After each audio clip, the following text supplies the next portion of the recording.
Ladies and gentlemen, we want to welcome you to Silverstone in the land of Great Britain. I am your host, Insane Leader 13, covering the third race of the XRRL series here.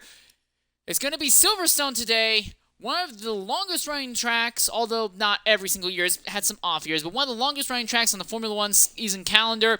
Real quickly, we're going to go through the driver list today. In the Williams team, it will be XRL Ultimate and Sasha Andre 02. In the Haas F1 team, it will be Pinko and A. Waddington. In the Alfa Romeo team, XRL Ollie will be representing. In the Racing Point BWT team, it's going to be XRL Zola and Yun Maneuver. In Scuderia AlphaTauri, it's going to be Hazel and PPR Venom. Representing the Renault team will be Danny JJ A02. For the McLaren F1 team, it's going to be Ryan Hurricane. And the Aston Martin Red Bull team is going to be Kinsey Retro, one of my fellow commentators who normally covers X1 on Sundays, and Level 6 Beastian.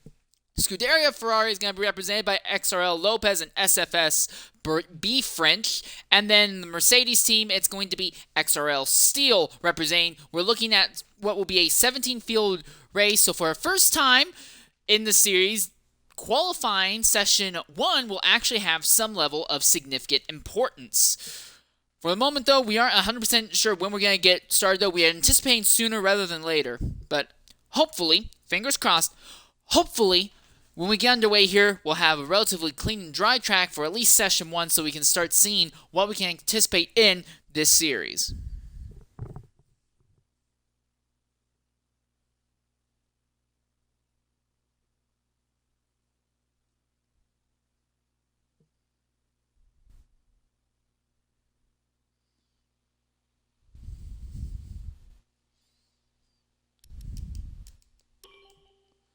One second.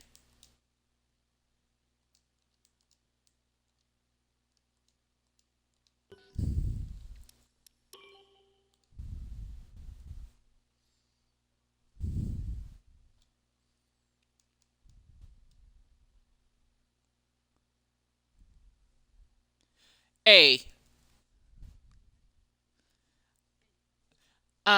Morning, Sasha. I saw in the Discord you said that you were bored, in a sense, before the race got underway itself. Would you be okay in this party for a bit? Alright, cool. It's cool. Alright, anyways, so, yeah, go ahead.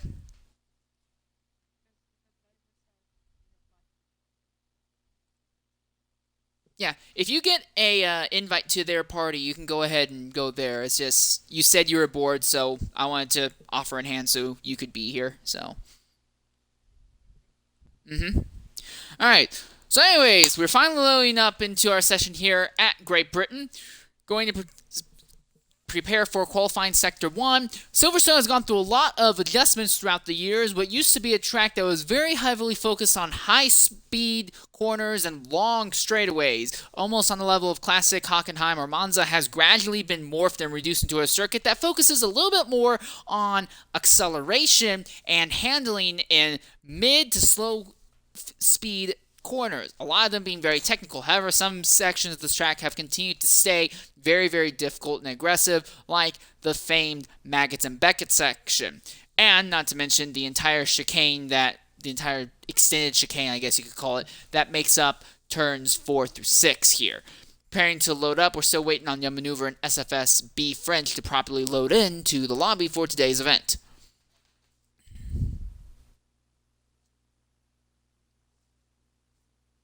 Again, 17 car field. That means that of those 17, 2 of them will not get a chance to advance into qualifying session 2. Qualifying session 2 is for the top 15 drivers where they all decide who's going to be running what tire compound for the event and who's going to afterwards make it into qualifying session 3. This one is just basically a shakedown. It's supposed to get the absolute slowest people basically out of the way going into the race itself. Also of note, Silverstone has 2 different pit lanes. Only one of them are actually working for this race, but there is a second pit road here used for other events, and that used to be used in prior Formula One races. Coupled with that, there is a second start-finish line, but again, that's not actually used in today's Formula One races. It's more of a holdover from more classic events here.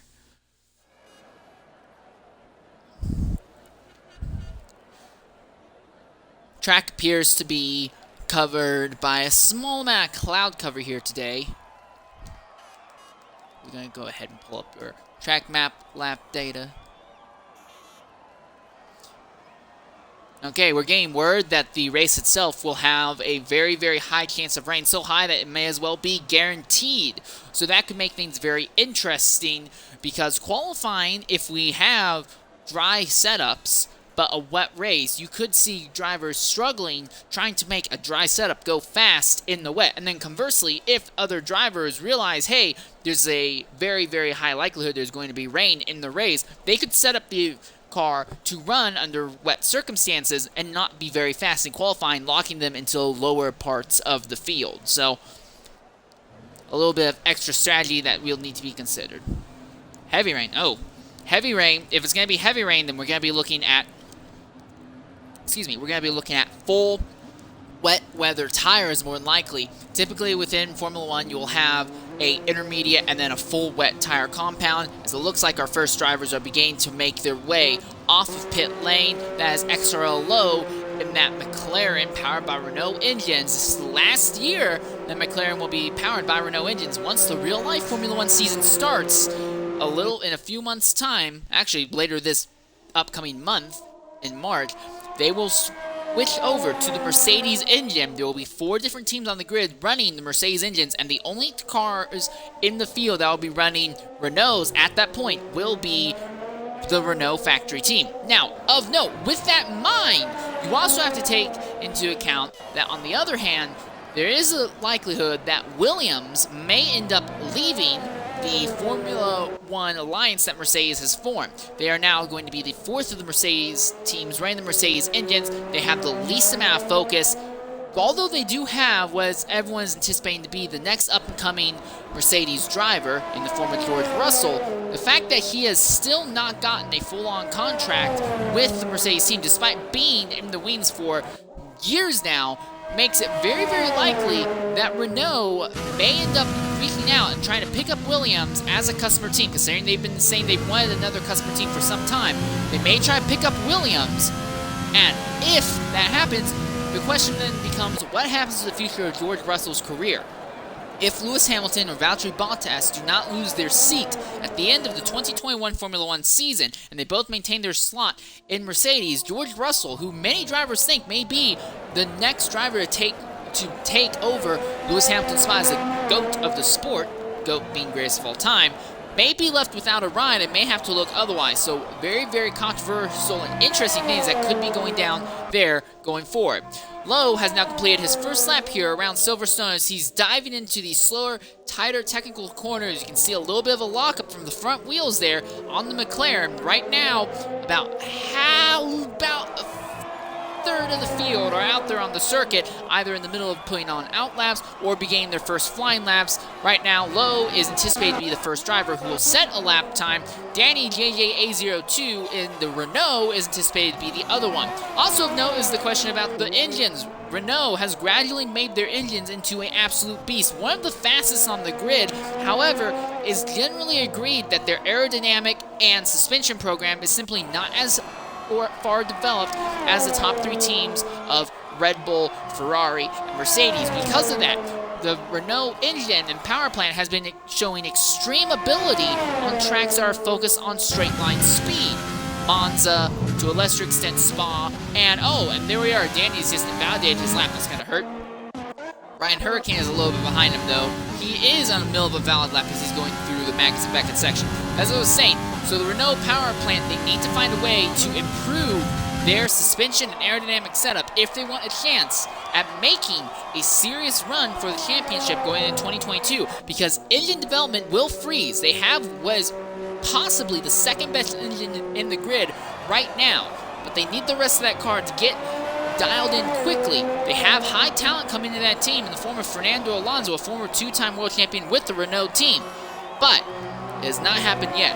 Meanwhile, back in this game, not real life, but in XRRL, the 2 McLarens have set their first laps. Of note, Ryan Hurricane set a lap time of 1:27.188, but he's already low on fuel and he'll have to use ERS to try and get back around the track. Right now, this is XRL Ollie in the Alfa Romeos. He's coming around down to the final chicane here, and then there will be one more corner after that. There's a Williams up ahead, and there is a yellow flag with one of the McLarens who has run partially out of fuel there on one of the straightaways, but it should not cause too much of an issue. Ultimate has set a lap time with a 127.55, and Ollie has set a lap time of 127.782. Up next, we are anticipating XRRL Steel to begin his lap, but Pinquo is going to try and wrap up his lap now. Coming around. Oh, and what has happened there? Something has gone on a little bit farther back, and I'm trying to figure out. Something went on there with Lopez, and then the Haas machine of, I believe that's Venom. They are underway now. Anyways, Hazel is back underway, trying to set another lap now on these tires. You see a Williams.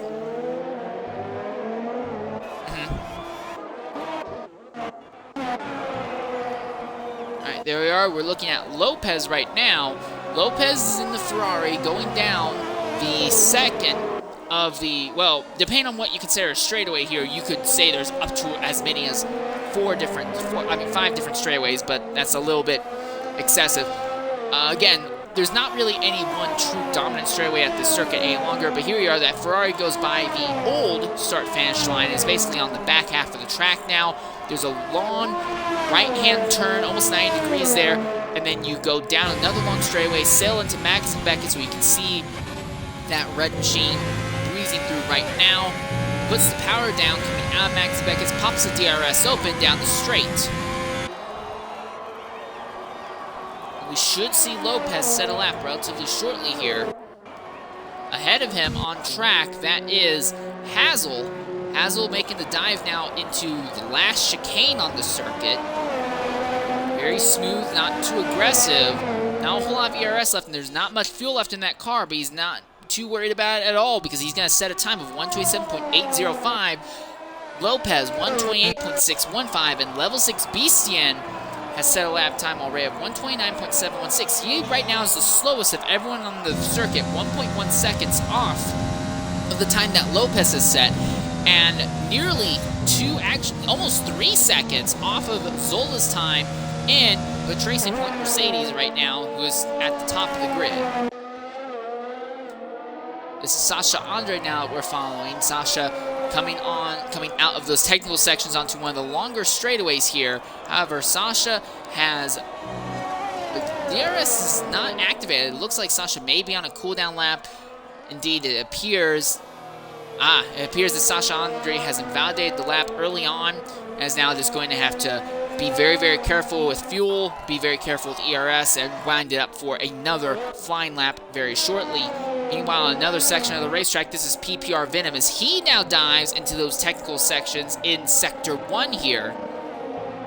One of the challenges, one of the extreme challenges with the Formula 1 cars of today, they're very, very long from nose to rear wing.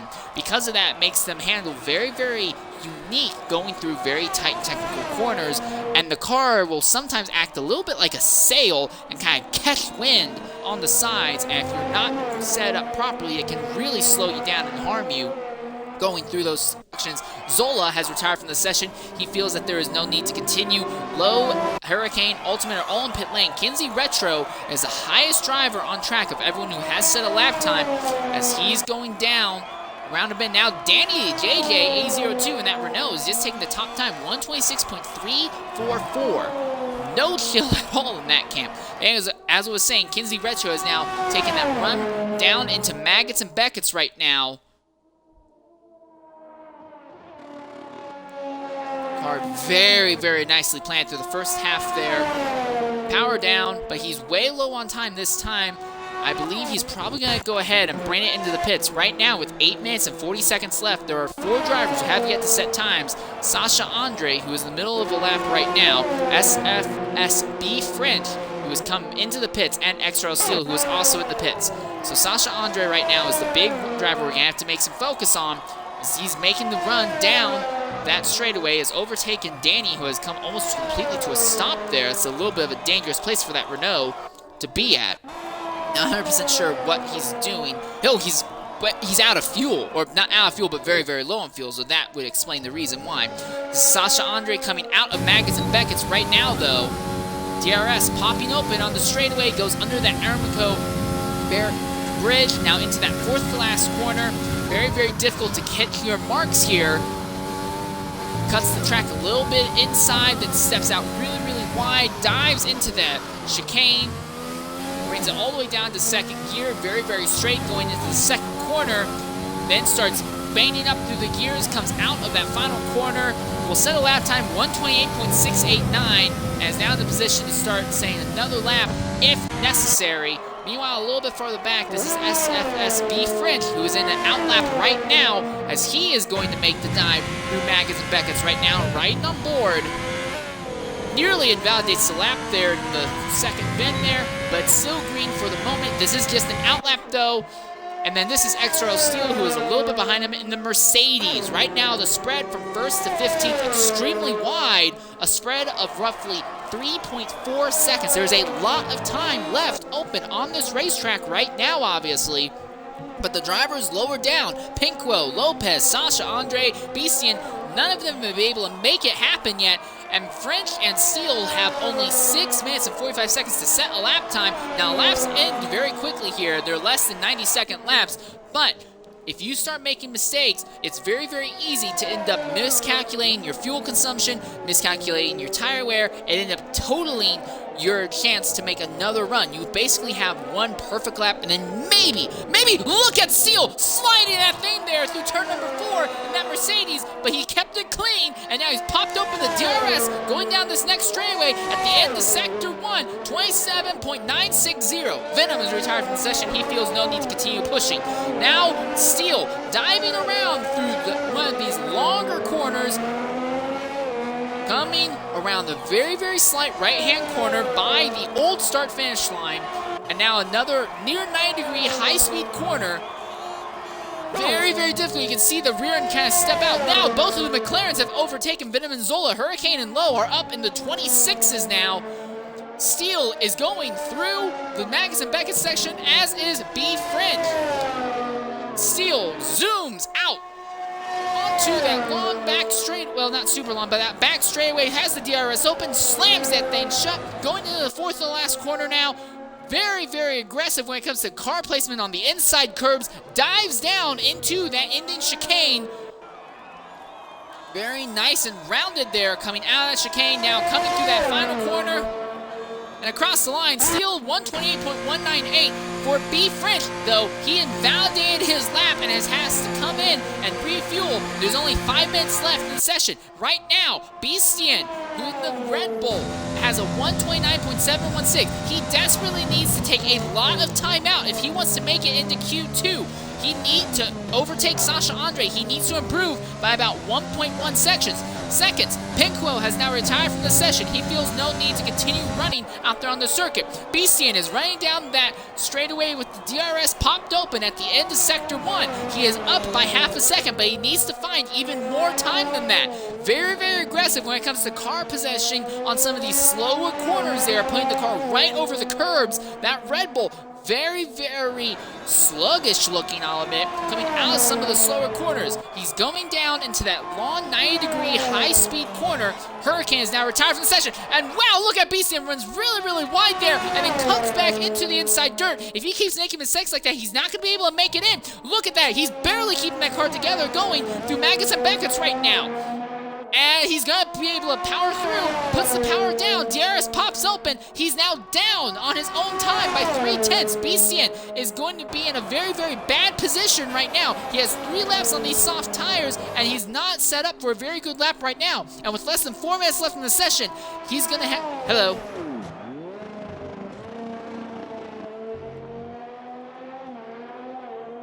Oh, it's raining? I didn't see any rain yet. Oh, it is! It's raining! And we're getting word, yes, it is raining right now. And at the very end of the session, it has begun raining. This may mean that everyone may just be locked into their positions. SFSB French is going to be in a very, very difficult position. He's in an outlap right now. He's not going to have time to jump in and swap over into wet weather tires. Sasha Andre is now retired from the session. Hazel is retired from the session. Lowe is retired from the session. This could get very interesting. With Sasha Andre having retired, BCN needs to find some way to improve despite the fact that the track is getting wetter. And now B French still needs to set a lap time down.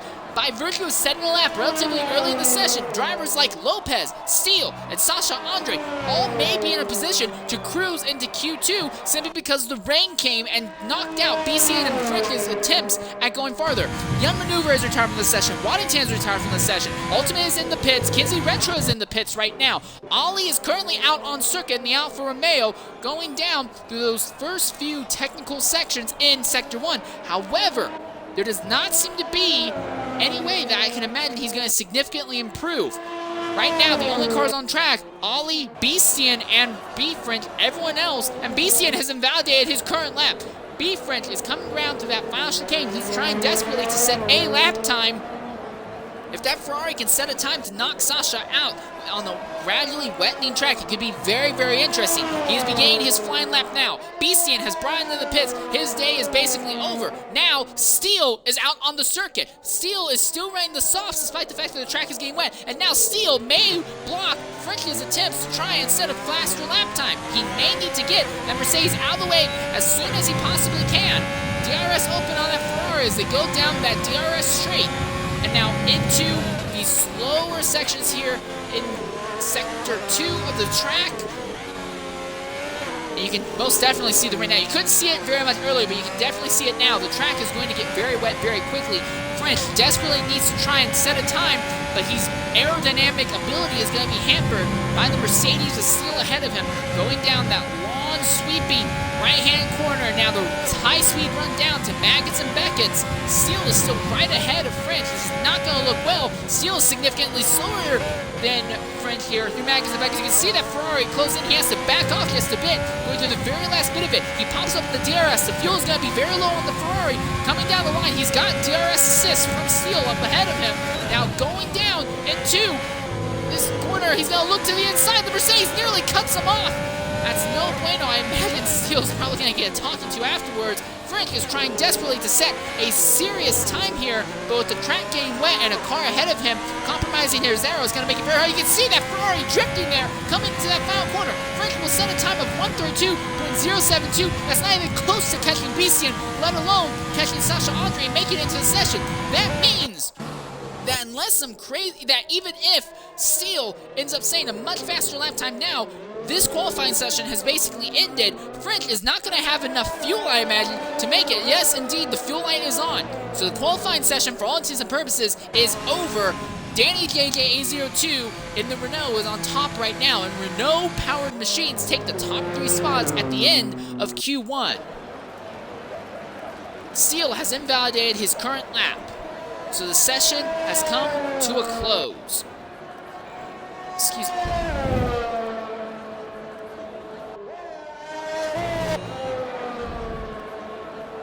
PPR Venom got 4th. XRRL Zola took 5th. Hazel took 6th. Young Maneuver took 7th. XRRL Ultimate in 8th. Pinkwill 9th. Kinsey Retro in 10th. XRRL Ollie took home 11th.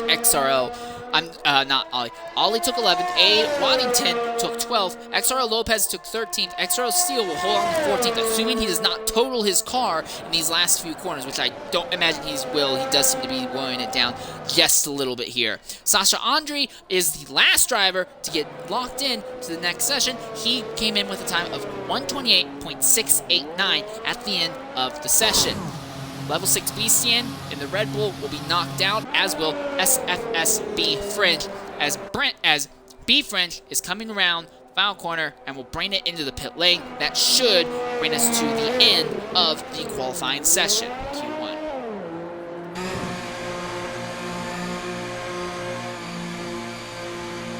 And there he is.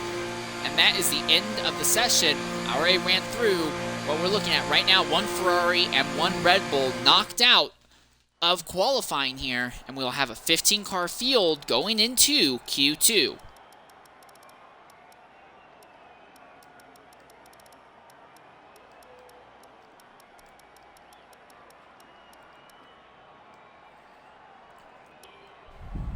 Real quickly at the race directory here.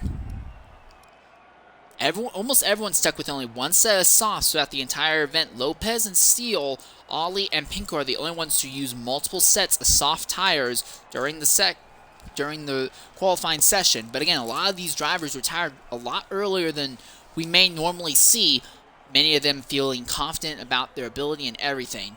Real quickly, I do want to say, though, that very, very wise decision by everyone to retire relatively early, so that way we could move quickly on to qualifying session 2 here. As we begin to load the track back up, and now the question is going to be, how much wetter is the track going to be, and will the drivers immediately have to go on to intermediates? Because here's the other thing. If they qualify on intermediates or wets, but we have a dry start, the entire selection goes out the window. But if we qualify under intermediate or wet conditions in Q2, and it stays wet, full-on wet, in race start, they'll have to stick with those tires. And yes, it is. The track is most definitely wet here. Right now. Right now. Everyone is on the intermediate tire compounds.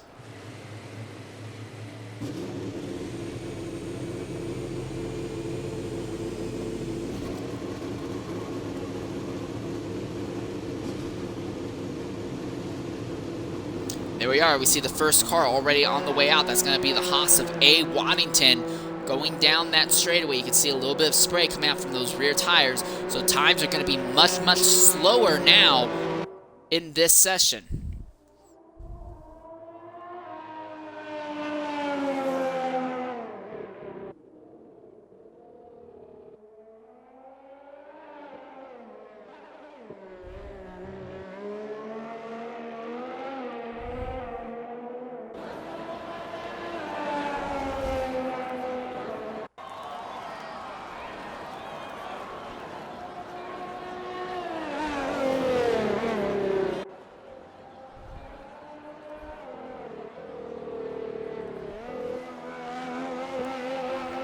Stand by for just a second.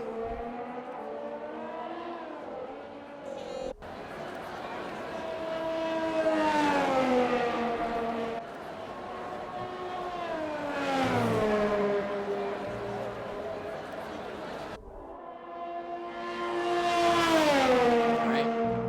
Anyways, back to the start. I had to step away for a brief second to take care of something. Anyways, about 2/3 of the field are already out onto the circuit, and leading the charge is that Haas of A. Waddington. He is now going down this second DRS straight. Now, the big thing of note is that, obviously, the tires, they are grooved under intermediate or wet tires. So what that means is that they're not slicks. They're like those classic groove tires we would see back in the early 2000s. What that enables is it lets the car clear a path through any wet spots on the track to maximize grip through small amounts of puddles and rain.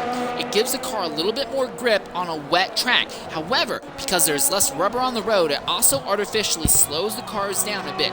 So that's going to be one reason we're going to see slower lap times. In addition to that, DRS is turned off under a wet weather scenario. So because of that, we're going to be seeing much, much slower lap times. Look at that Haas kind of sliding the rear end around. He's basically using the rear end to turn the car and push the nose the right way, going there through the turns 3 and 4. This is Lopez and that Ferrari a little bit farther back. Here's Young Maneuver. We're going to go on board with XRRL low for a lap. Silence in the booth. We're going to be quiet and hear what it's like running a wet McLaren around a wet racetrack here at Silverstone.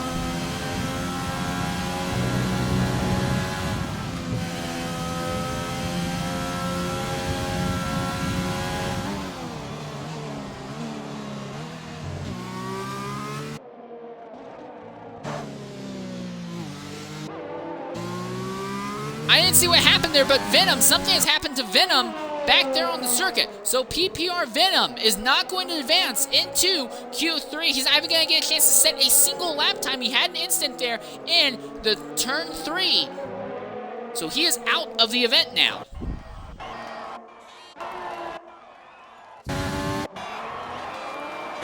Anyways, A. Waddington, we're going to go silent and ride on board with him for a lap now.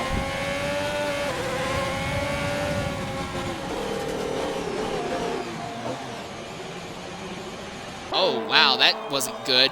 He set a time, 1:37.867, but immediately that Haas had to jump onto the brakes to avoid right into the back of Kinsey Retro, despite the fact that there are only 14 cars on the track, really, and then even less if you take out the drivers who are in the pit lane. There's just not enough clean track for some of these drivers here.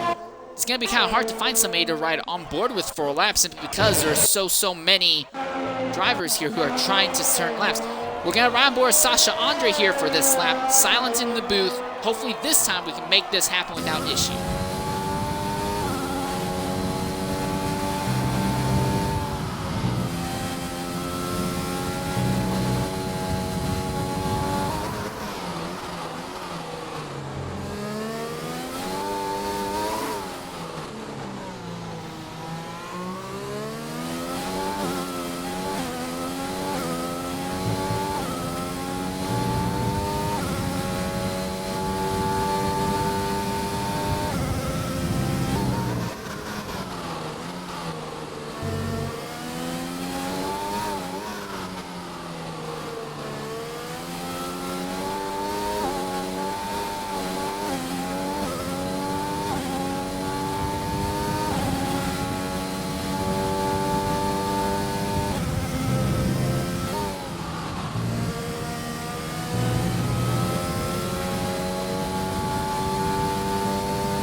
Alright, there you are there. Sasha Andre improves by about 15 hundredths of a second at the end of that lap.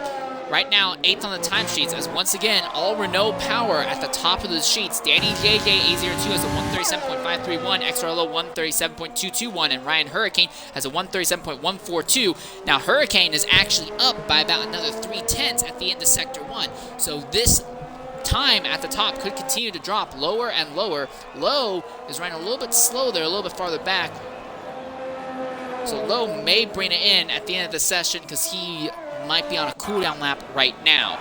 Ultimate and Steel are both on out laps. Retro, Zola, and Hasler are all in the pit lane. So for right now, the 9 drivers you see on the timesheets, they are going to be the only 9 with times for the moment.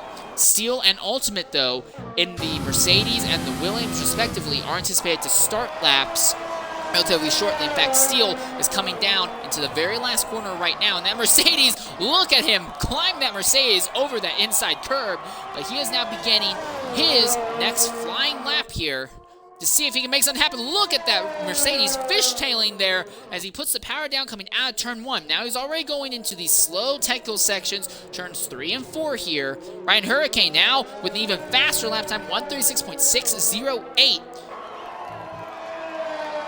Danny JJ A02 trying to see if he can improve, but was not able to improve that lap. Anyways, this is Steel going down that back straightaway. 30.776 at the end of the first sector. Now going through the technical sections in Sector 2. Long, sweeping corner. Not quite a hairpin. It's a little bit wider and more sweeping than a traditional hairpin. Into that high-speed little right-hand flick down past the old start-finish line, now into that long right-hand 90-degree corner. Look at him nearly get that Mercedes all the way around there. Now dives into Maggots and Beckett's here.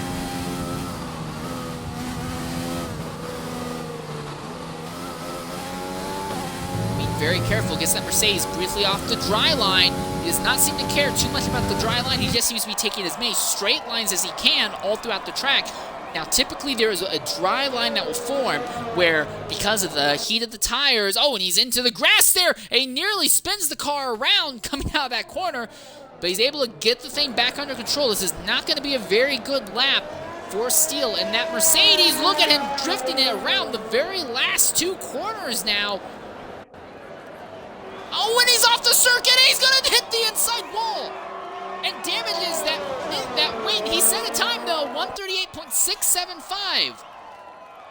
It's not a very good time, but he set a time. But now there is no fuel in that car. The front wing is damaged. The Mercedes is steel. The driver is having a very, very rough time in that machine. Kinsey Retro is coming by. He is beginning to start his outlap right now, as is XRRL Ultimate. No, I'm sorry, that's Sasha Andre. Sasha Andre has just gone by. Sasha Andre trying to improve right now. Hazel and Zola are still in the pits. Kinsey Retro right now is a driver to watch. He's on the middle of an outlap right now. Also, XRRL Ultimate, congratulations to that Williams. He has gotten up to second, 137.168 on the timesheets. Also of note, there is the Haas of Pinko. He is just coming to the pits right now. This is Ultimate. He is running down that first DRS straight. However, he is actually up 3/10. If he keeps this up and can take off a little more time, Ultimate might be able to take the top spot away from Hurricane here. Meanwhile, going through Maggotts and Beckett's right now, it's that Red Bull of Kinsey Retro. Brings it down to 6, brings it down into 5th, pops onto the throttle coming out of that last corner. Braining it up now. Retro on an outlap at the moment. Hazel and Zola both in pit lane, not in a position yet to start a flying lap. That's Steele on a very, very slow in lap right now, but he's not going to be blocking anyone else. Steele needs to come in and figure out something, because with Kinsey Retro coming to set a time very shortly, Sasha Andre on outlaps to improve, I would not feel confident with Steele's time. He needs to come in there, repair the wing damage, put a little more fuel in the car, and get out there as soon as possible. There's less than 4 minutes left in the session right now. Sasha Andre, the driver who Steele is directly competing with on the timesheet, sliding that Williams now, going through turns 3 and 4. This is the next flyer lap for this Williams.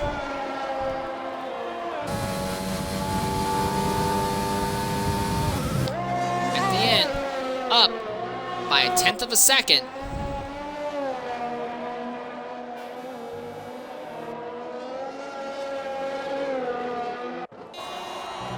Also of note, Ollie has now begun a new flyer lap, as he is now going through the first few corners, now into that slow chicane, those slow sections, not really chicanes, but those slow sections here in the first sector of the circuit right now. Hazel and Zola still have yet to come out of pit road. Kinsey Retro in the middle of a flying lap right now. 4th to last corner. A lot of drivers have a little bit of issues here with this wet circuit. No issue whatsoever for the Red Bull going into it, but coming out of it, car slides out a little wide there. It's still a clean, still a legal lap right now, but he's not going to put down a very fast lap time. It seems like the car is just not very well set up. It's 138.364. It's not the worst we've seen, but he definitely needs to try and do better. There is still a threat that he could get knocked out. If Hazel or Zola come out onto the track and drivers like Sasha Andre and Steele go and make significant improvements, and that's the Renault of Danny. And Danny has got turned around, and that happened right in front of the Williams of Sasha Andre. And it's right there at across the start-finish line. No other cars are coming at the moment, so the Renault can get going again, but this lap is basically a dud. And with the lap times taking 1 minute and 36 seconds to complete, and it being 1 minute 50 left on a certain time, I don't know if Danny will have the ability to set another flying lap to try and improve. And again, there may not necessarily be a need to. Really, I think the risk of getting knocked out is everyone from Ollie on down. And here's the thing, though. Hazel and Zola still haven't come out. In fact, Hazel and Zola still haven't come out.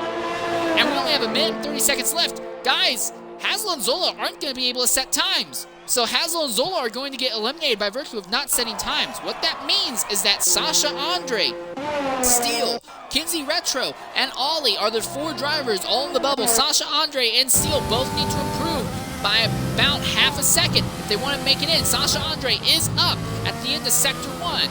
Going down through Maggotts and Beckett's right now.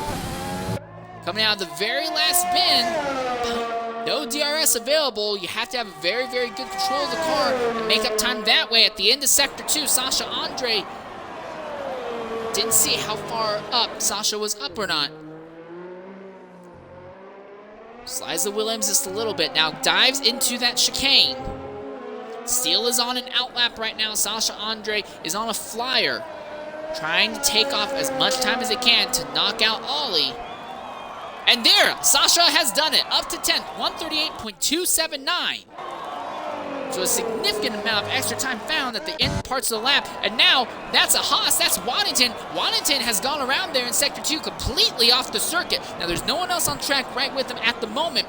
As you see him, oh, he's gotten confused. He's pulling off at the old pit road. That pit road doesn't have any access anymore. All right, it looks like he's figured it out before it got too late, but that's one of the troubles of having a track with 2 pit lanes on a circuit that can get very, very confusing. Hurricane has gone ahead and retired from the session. Ultimate, low, young maneuver, all done. We are end of time right now. Everyone who is on laps right now, this is their last time. Steele has set his last lap and will not be able to improve. Hazel is not going to be able to improve, but Sasha Andre needs to find some way to improve because right now, Kinsley Retro is ahead by just 0.8 of a second. Diving down through Maggis and Beckett's right now.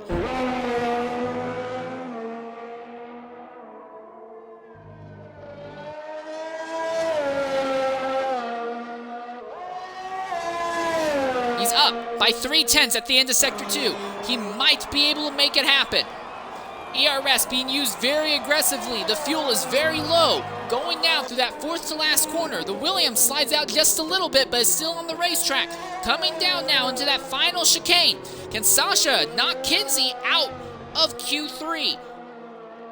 Out of the chicane, the rear of the Williams slides just a little bit. There is no fuel in that car. ERS fully applied, but it doesn't matter. Sasha Andre runs out of fuel at the last second and will not be able to advance into the next qualifying session.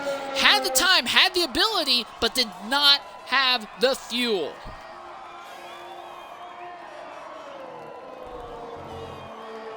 And Sasha was roughly 0.4 up when the car ran out of fuel. That would have been good enough to not only propel Sasha past Kinsey, but also would have gotten him by Lopez and would have put them up there with Waddington.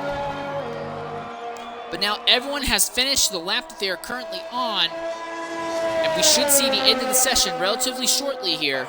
So Sasha, Andre, and Steele just are not able to set fast enough times to make it into Q3. Hazel and Zola never even attempted a lap time. And for PPR Venom, an accident very early in the session keeps him from even attempting to post a time. The most impressive one, Danny JJ-A02. While we were focusing on the battle between Retro, Andre, Steele, and Lopez at the bottom, Danny came back from a spin and was able to set the fastest time at the end of qualifying session 2. So Renault's powered car is looking very, very strong here, even in the wet at Silverstone. So, Kinsey Retro in the Red Bull makes it into Q3, as does Lopez in the Ferrari, A. Waddington in the Haas, Ollie in the Alpha, Young Maneuver in the Racing Point, Lowe in the McLaren, Pinklow in the Haas, Ryan Hurricane in the McLaren, Ultimate in the Williams, and Danny JJ in the Renault.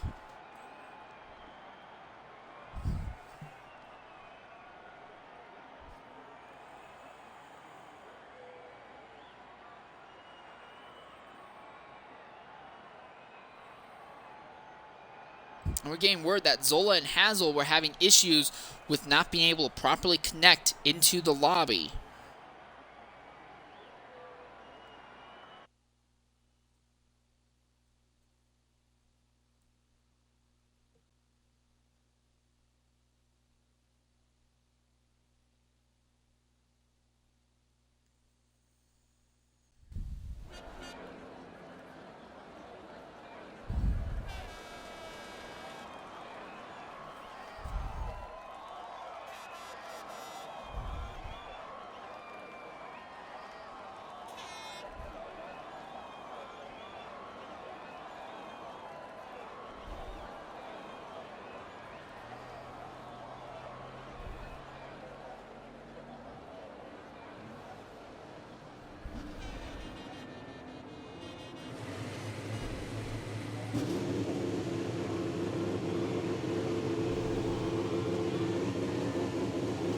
Alright, preparing to get underway here for our next qualifying and our last qualifying session of the day. Ollie is now on the way out, as is Young Maneuver, but the first driver out onto the track is Ultimate, and of note, the track is still wet and everyone is still running the intermediate tire compounds for now.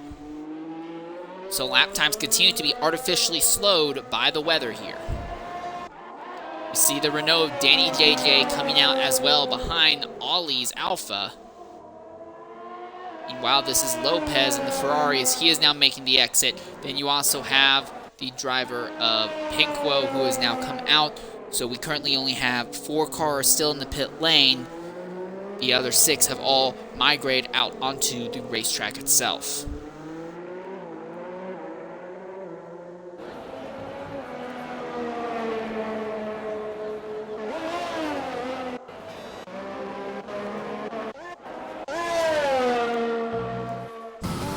Ultimate, we are anticipating, will be the first driver to set a time in this session.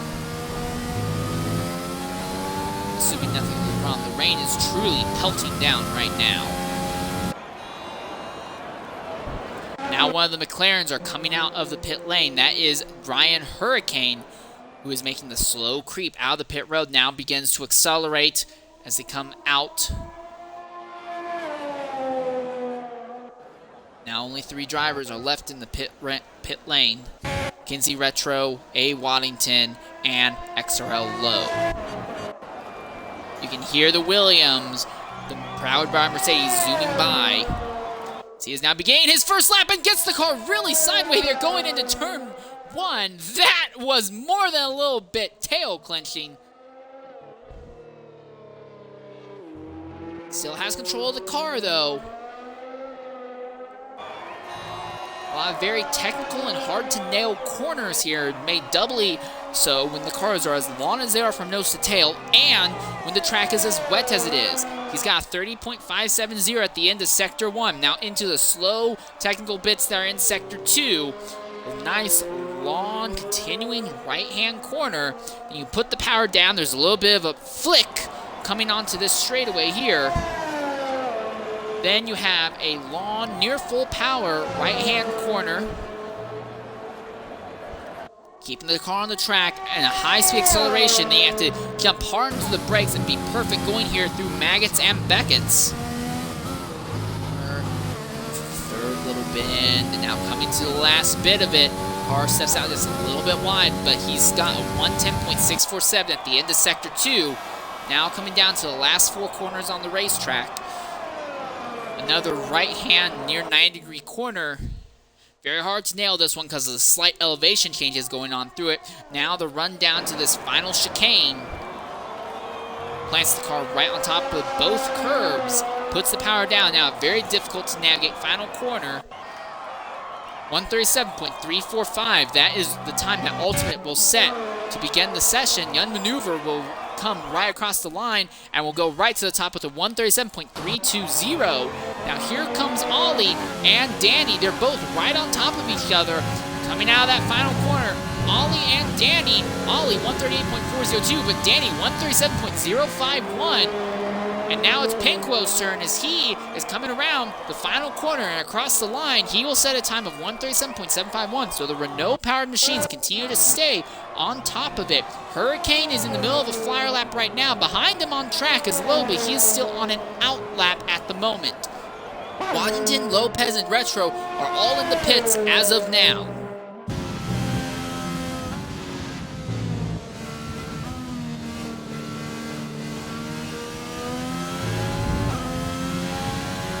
See farther up, right on board with Low, you can see farther up that other McLaren, his teammate Ryan Hurricane, way in that little dot that's vanishing around the corner farther ahead.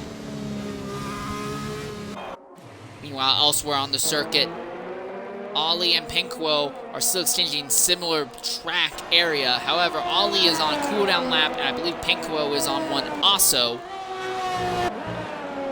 Now, XRRL Ultimate is preparing to cross the line. However, he is in the middle of an invalid lap at the moment.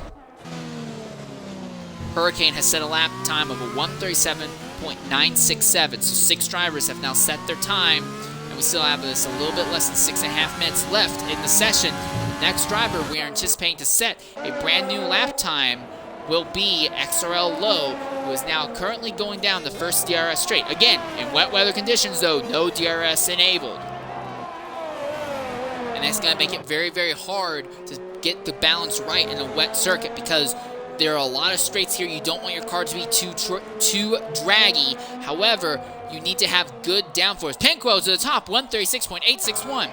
As I was saying, you need to have a good amount of downforce in order to navigate the corners properly and still maintain grip in mid-corner despite the track being wet. It's very hard to get the car properly set up here in the wet.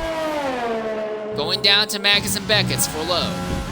Lopez in the middle of an outlap right now. We anticipate he will be the next driver to set a lap time in the session. Right now, Waddington and Kinsey have not yet left pit road.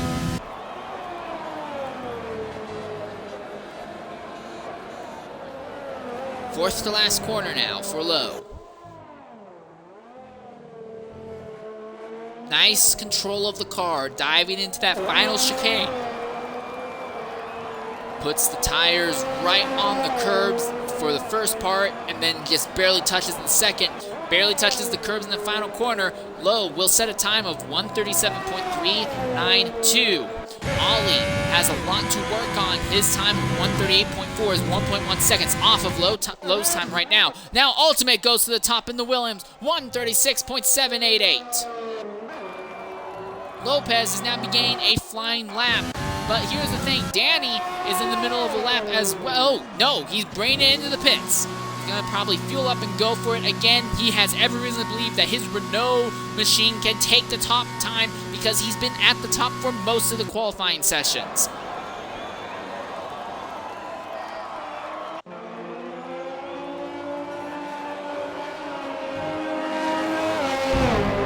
We're getting word that Waddington and Kinsey Retro are getting locked out of their cars by the game. If so, they will not have a chance to set a lap time. This means that we may see a full-on forced lobby restart because we had a similar issue occur in qualifying session 2.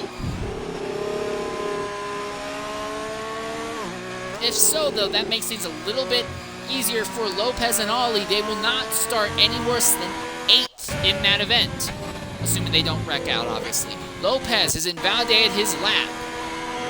Ollie in the Alfa Romeo is on a very, very slow run right now. There is not enough fuel in the car for him to go full bore. This is going to be a very, very slow cooldown lap, and he might not have a chance to set another lap because of how low the fuel is on that thing. Low goes to the top, 136.645. Hurricane has crossed the line off after a slow lap. Now it's time for him to go full bore. Danny is on his way out of the pit road right now. Young Maneuver is on an outlap as well. And now he is going to be joined by the Haas of Penquo. Penquo is going to come out of the pits and is going to try and make something happen. He held the top time for a brief moment earlier in the session. He wants to hold the top time when that clock hits 0. Lopez on another lap right now. His last lap was a 138.772. That would not be a very good lap time. It would only get him 8th. Trying to make something happen right now. Ollie is still extremely slow right now, going through Maggots and Beckett's, and he has 2 very, very fast McLarens closing in on him quickly. Hopefully he'll be able to get out of the way before it ends up being an issue. Right on board with Low. Low may have invalidated his... Yes, Low has invalidated his current lap, and he is low on fuel. Ha, didn't even make that joke. But his teammate Hurricane is in the middle of the flyer right now as he goes by his teammate. He's in a good position right now. Purple, sector 2, running down through that 4th to last corner. Now that little run down to that final chicane. He's going to enter nice and wide, cut in, put the car halfway on the first curb. Now about a third of the car on that second curb starts gradually putting the power down. Oh, that final corner to the top. Ryan Hurricane, 136.468. Ollie has finally made it into the pits. Here comes Lopez. Lopez coming to that last corner. 36, 37. He improves. 137.685. That's good enough for 7th. Danny is having a problem. He is extremely slow coming across the line.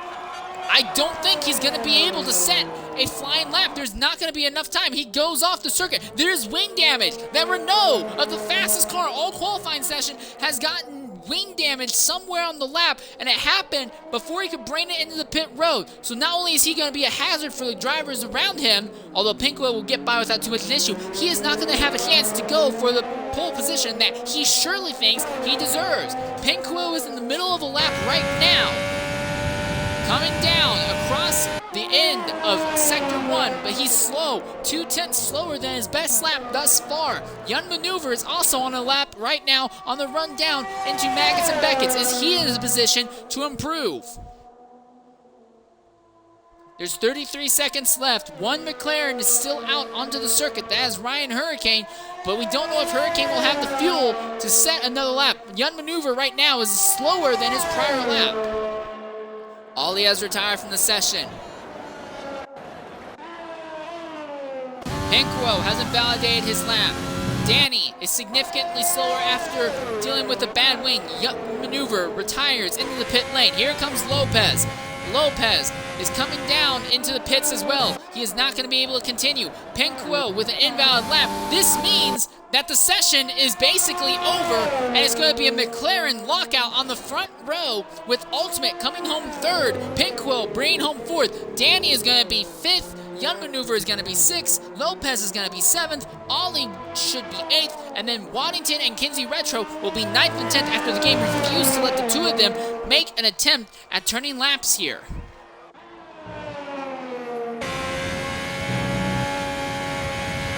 So that is the end of your qualifying sessions here at Silverstone.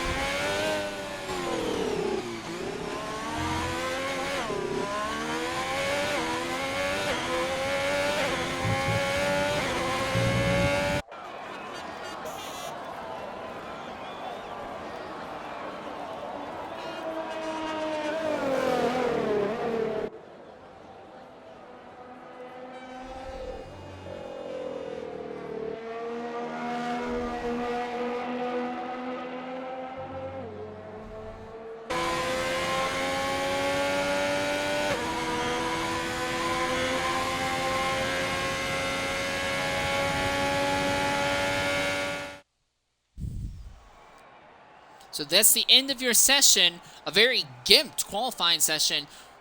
But again, the McLarens lock out the front row at the end.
We should be getting an invite very shortly into a new lobby. There it is. Invite to a new game lobby. And we will attempt to see the race restart. And hopefully all 17 drivers will be allowed to properly race in the event. Sasha, I know you've not really been talking. You've just kind of been focusing. I'm going to back out of this party and go into one just by myself. But if you have anything you want to say before you get into the race, feel free to say it. Okay, have a good race. Good luck, Sasha. Bye. Alright, so anyways, here we are now, getting the race reset up, qualifying already done. The benefit is going to be that everyone is going to be starting on fresh tires, but we're going to be looking at a very, very wet weather race in today's event.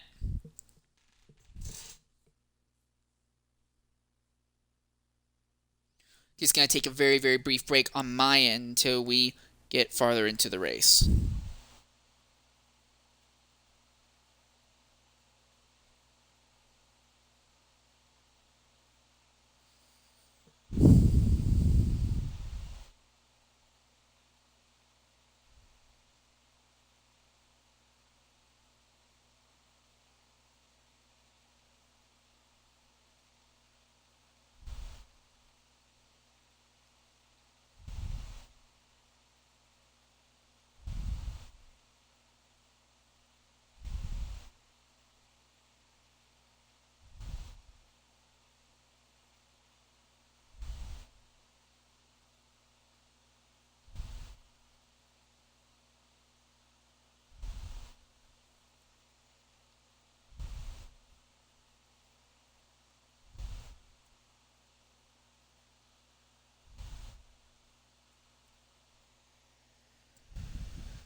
All right, we're back as we're preparing to get underway here for our event. One of our drivers, Pinko, is apparently retiring from the event. He is not going to be racing today.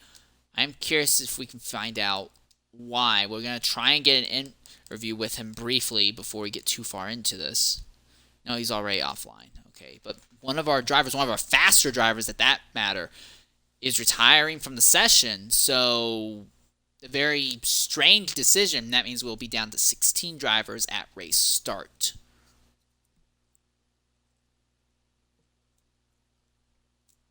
Anyways, we're going to be looking at a very, very wet race here. Full-length race as well. So this could be interesting. Last time we saw a full wet race in the XRRL series, the realistic length league, we only had half of the drivers who started the race running at the end. Just driver after driver after driver kept getting involved in accidents. However, this track's not nearly as technically challenging when it comes to uphill and downhill sections as Circuit of the Americas is. It's a little bit more acceleration focused and isn't nearly as hilly as Circuit of the Americas. So I imagine we should see more drivers finishing at the end of today's event, assuming we don't have any massive accidents.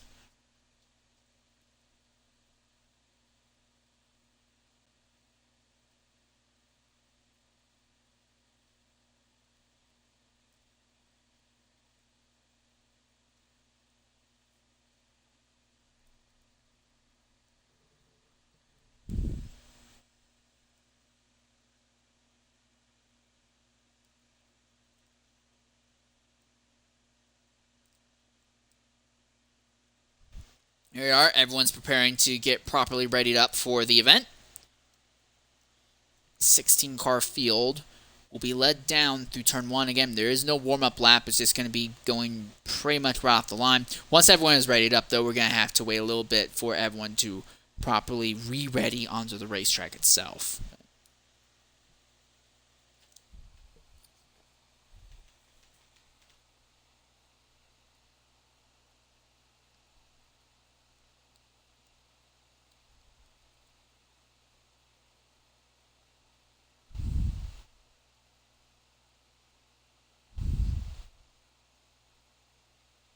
Alright, so we're getting word that we should be underway in about 5.5 minutes for the race itself.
Alright, there we are. We've loaded onto the circuit now.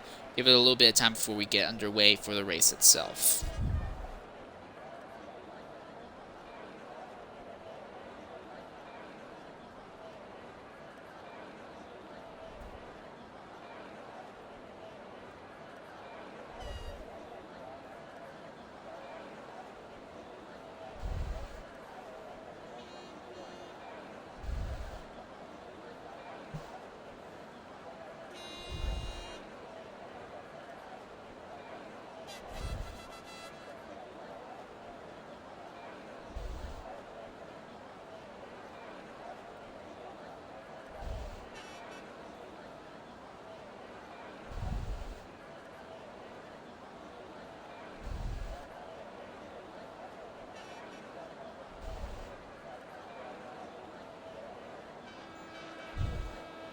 Standing by for the moment.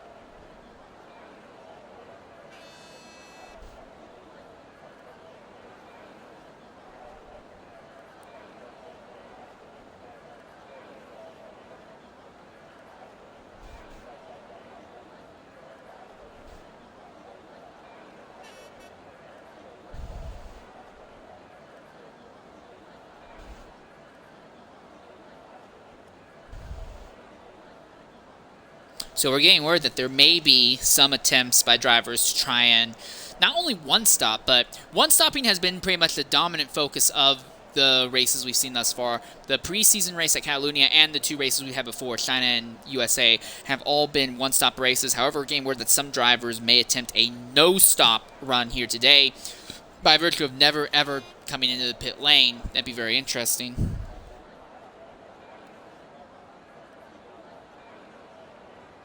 Now, of note, these intermediates and wet tires, they'll last for a reasonable amount of time, but I've never, even in the half races, I've never seen someone be able to drag intermediates across an entire race. So, and if the weather all of a sudden starts drying out or gains significantly more wet than it already is, it could be very, very interesting to say the least. So, but a potential for zero-stop strategies could be very interesting to say the least.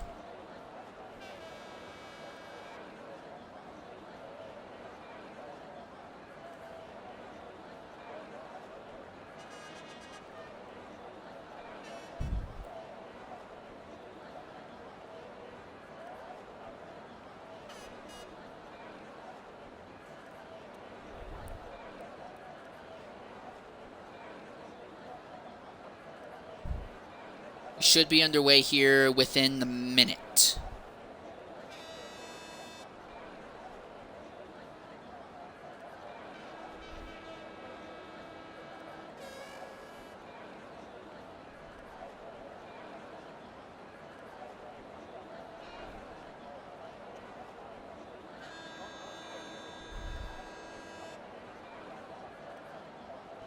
Just waiting for everyone to get properly readied up and loaded onto the track.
Here we go, and it's lights out, and away we go here. Young Maneuver is going to have a drive-through penalty for apparently jumping it on the start. Already the field goes diving down to turn one, and look at that. Williams coming out from the prior row is already up into the top position. Now there is Lowe trying to make a comeback there, and there's contact, and that's Lowe who's going to get sideways right in front of the entire field. Is now going to plummet down through the order. They're nearly 3 wide farther back with an extremely wet racetrack. Everyone is struggling just to try and maintain grip on the circuit here. Lowe back there in the 6th position, trying to make something happen. He's on the inside now of that Ferrari, but the Ferrari will have a little bit more racetrack to try and put the power down. Now the Ferrari is going to be in the proper lane, but it doesn't matter. The McLaren made the position complete. Danny and Waddington all over the place ahead of him, still side by side. Now Waddington will fall in line ahead of him, but meanwhile at the front, Ultimate, out of nowhere, not literally out of nowhere, but seemingly out of nowhere, is going to leap up into the top spots. Level 6 Beastien back there in the 15th position. B French in the 14th. Steele is there in 13th. And Zola is here in 12th as he's running through Maggots and Beckett's right now. You can barely see between the spray of the cars ahead and the pelting rain. Visibility is without a doubt going to be one of the biggest issues here. Hassel is going to get by Kinsey Retro as Kinsey made a very, very poor exit from Maggots and Beckett's. Now Zola's going to look to the inside. Will he be able to make it stick? Yes, he will. He will make it stick against Kinsey Retro, but Kinsey's going to come back by on the outside. They're going to be neck and neck, but that Red Bull's having a lot of trouble staying properly on the circuit. And there goes Young Maneuver. That's Zola's teammate coming into the pits to serve that drive-through penalty. Ultimate with a full wet tire will set at 150.463. That is your first flyer lap of the day.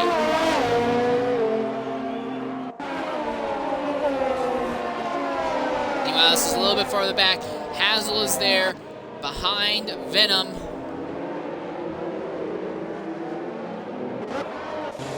And Lopez has now lost a position to Lowe, so Lowe is trying to make a very slow and steady come back up with the order. And now Hurricane, one of the other McLarens, have just gone off there, and Hurricane was running in 2nd position when the car went sideways after he put the power down, coming out of those lower chicanes. Now he's going to fall all the way to 14th position.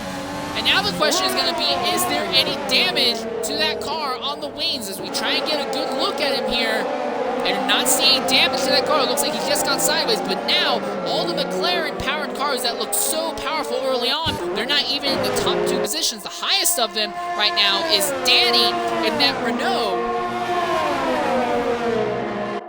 as they make the dive down into Maggots and Beckett's. Waddington, 1.2 seconds out from Ultimate for the moment. Lowe is right there behind Danny, and Lopez is there behind Lowe, but with no DRS, all overtakes will have to be done full driver ability, there won't be any driver assist when it comes to overtakes here.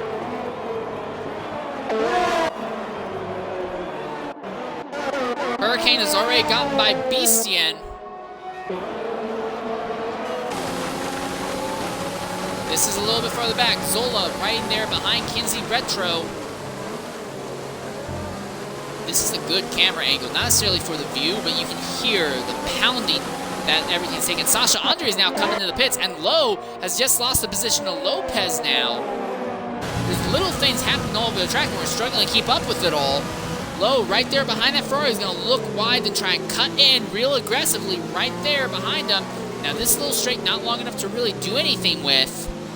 But both these drivers are being held up just a bit by Danny, because it seems like Danny does not have a car set up very well for this wet weather racing. Oh, look at that McLaren as he's sideways, and he comes right across the track and all the way across, and the car is going to take a humongous shunt on the inside wall there. So the McLaren's very well set up for qualifying, but now in 2 laps, both McLaren's end up with spins, putting the power down now at the same corner. And he's going off the circuit again now.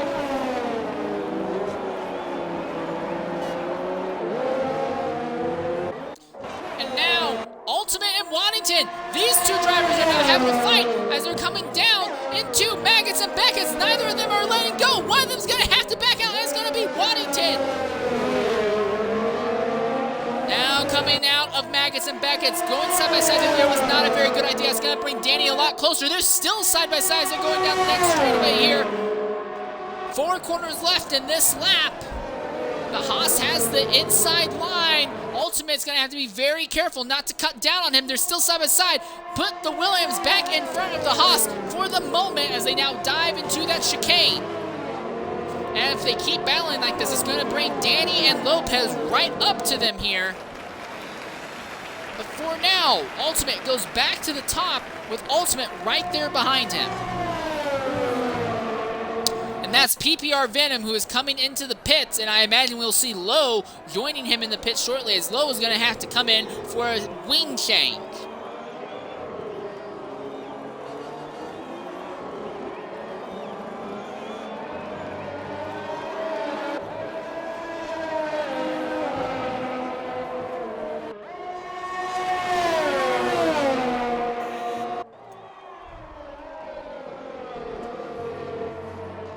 Beastie now has a penalty for track violations. Ooh! Look, you can see the Williams really struggling in some of these slower corners, and that's letting Waddington stay right there. It's just close enough to make something happen. Ultimate's gone off! Our race leader has just gone off! Just as I turned away also. Our race leader, XRRL Ultimate, goes around, putting the power down. Right there in the racing line. You might want to get out of that racing line before anyone comes out. And yes, he's going to be out of the racing line. Now he can get back up the pace. But now it's going to be the Haas of Waddington, who is at the top of the field right now. And it seems like keeping the car properly on the track is the biggest issue we're seeing today. It's a little bit further back. Hazel right there behind Otley as they're exiting Maggots and Beckett's right now. Coming down this long straight, not that long, but long by Silverstone, current Silverstone standards at least, into this long sweeping 90-degree corner, and the run down to this final chicane. Oh, you can hear all the tires locking up real aggressively there on Hazel. It's the fakest noise effect I've ever heard, but it gets the point across at least. Oh, and look at Ollie, and Ollie's gonna spin now! And we've seen just as many incidents as we have laps thus far in today's session. What in the world? Ultimate's coming into the pits. Yellow flags in sector ones. Of note, despite all these accidents, we have yet to see a full course yellow, and no one has DNF'd from the event yet.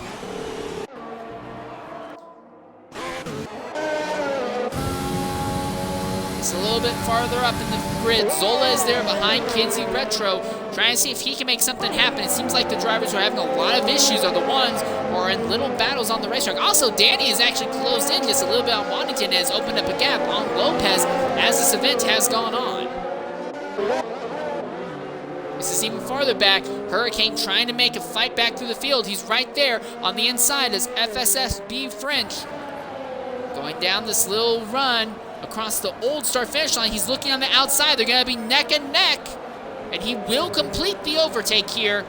Now it's the run down to Maggots and Beckett's. You can see the McLaren already trying to gap the Ferrari. French not feeling very confident with the car, going through the first two bins of Maggots and Beckett's compared to the McLaren of Hurricane. But Hurricane, really, really difficult exit coming out. In fact, it's going to be such a bad exit that will let French come right back in front. So the battle for 8th position is still very much alive right now. Zola is still there behind Kinsey Retro, farther back though.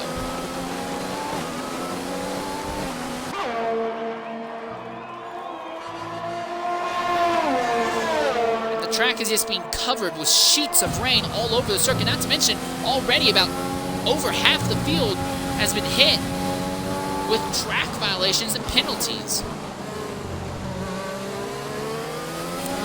Zola right there under Retro, not able to make anything happen quite yet though.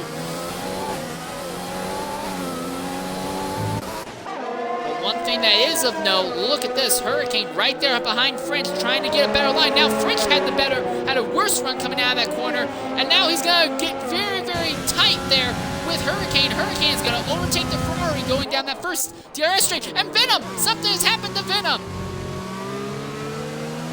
Venom has retired from the race in pit lane.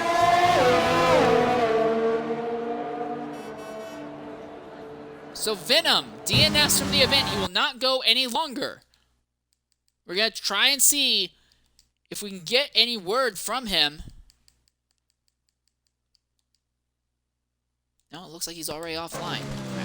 Well, now there's only 15 drivers left on this racing circuit.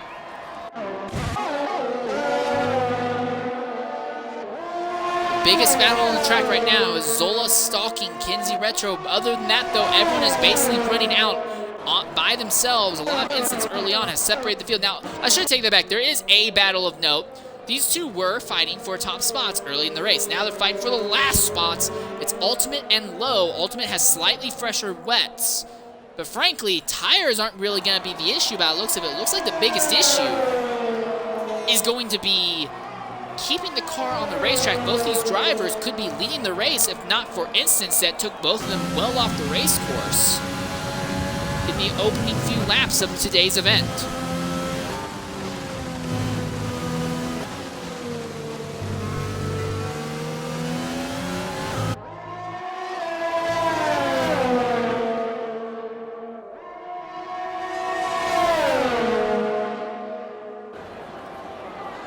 Pulls up right beneath the Williams rear wing there, going through some of these corners at the end of the straight. So the thing is, he needs to be a little bit faster in a straight line if he wants to actually make a overtake stick. Otherwise, it's not, nothing's going to happen. Meanwhile, Hazel is actually very slowly closing in on Lopez. And Hazel also has the advantage of being one of the few drivers who do not have time penalties against him. Also, Danny in the Renault is also starting to close in on Waddington, so we may still see a Renault-powered car taking the top spot in a bit here. They dominated qualifying, but no Renault-powered engine has led a lap thus far in the session. Danny, significantly better exit than Waddington on the straight. However, there's just enough of a gap that the Haas will hold on to that position for a little bit longer, for now, that is. Another battle, Zola and Kinsey Retro here. And then even farther back behind that, Hurricane has gotten by B Fringe and is now focused on Steel. So the field's not really breaking into the truly trains that we've seen in prior events. Oh, Sasha Andre and Beastian are now in a battle of their own. Whoa, going into there. Beastian backed out of it. He did not want to be the driver at fault for an accident there. Now it's Low and Ultimate. This is at the back end of the field. So lots of battles going on all over the track right now. It's kind of hard to keep up with all of them. But the most interesting ones, very shortly, will possibly be the ones for the top 4 positions. Hazel trying to maximize straight line speed. He's right there in the draft of Lopez. At the end of the straight, not enough to actually make anything happen. Even with the draft, the car just didn't have a good exit, and I think that AlphaTauri might be a little bit more draggy in a straight line. Now here he comes, he's looking to the inside, but the Ferrari will cross right back over without issue. And the gap opens up a little bit more between these two and the drivers ahead, but Hazel is still within 4 tenths, now within 3 tenths of a second. He's going to back off just a little bit as they go down to Maggotts and Beckett's. If the driver ahead makes a mistake, it would be the perfect chance for Hazel to pick up positions here.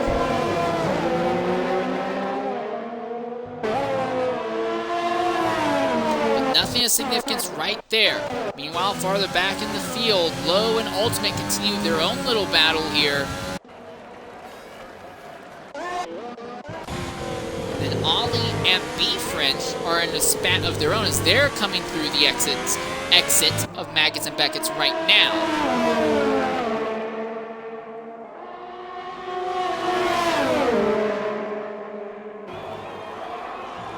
Look at him, he's going to look to the outside, but the move came too late. He's not going to be able to make something happen unless he try and make a crossover.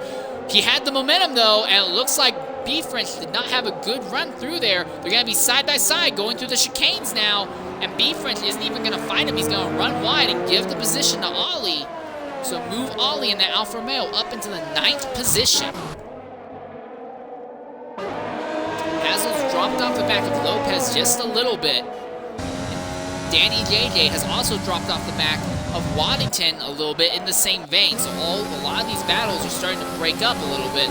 One that hasn't, although it's been more of a stalking than an outright battle, Zola continues to stalk Kinsey Retro.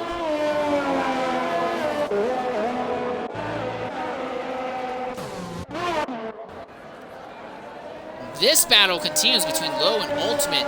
Lowe gets that car really twitchy there going into the final corner. That's going to significantly sacrifice speed on the straight. Now he has the draft on Ultimate down through there, but still he's not nearly as close as he'd like to be, so he's not going to be able to make an attempt at overtakes anytime shortly here. Beastian has a time penalty. Ooh, near contact, and Lowe had to struggle to make sure he didn't run in to the Williams ahead of him. Meanwhile, back in the front, and that was Sasha, and Sasha Andre has spun the car now. And that will drop him down to 13th position. I don't see any damage on that thing, but the Williams are having just as many issues as the McLarens here, apparently. Also of note, Ryan Hurricane has now caught this little battle with Kinsey Retro and Zola ahead of him, and he's way faster than both of these drivers.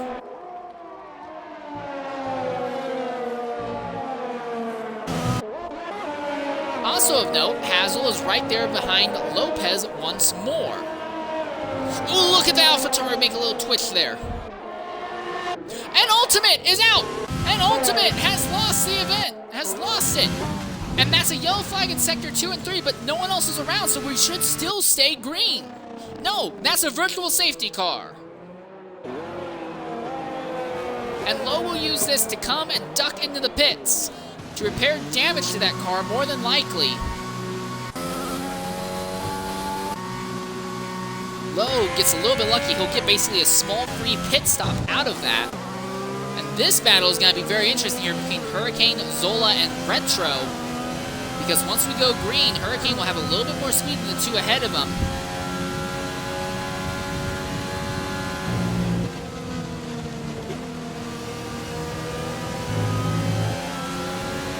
Still under that virtual safety car.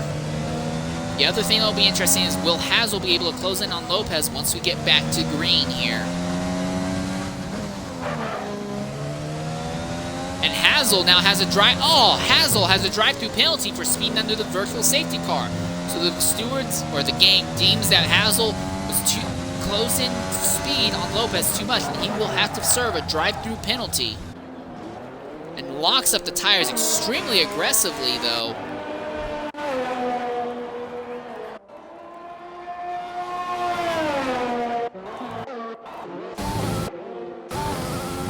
Meanwhile, This is interesting little battle. Hurricane, Zola, and Retro all kind of positioned on top of each other, but no one's really able to make anything happen. Hazel, there he is. He's in the pit, so he's going to lose all these positions now. Ooh, you can see Zola getting that car is a little bit twitchy there.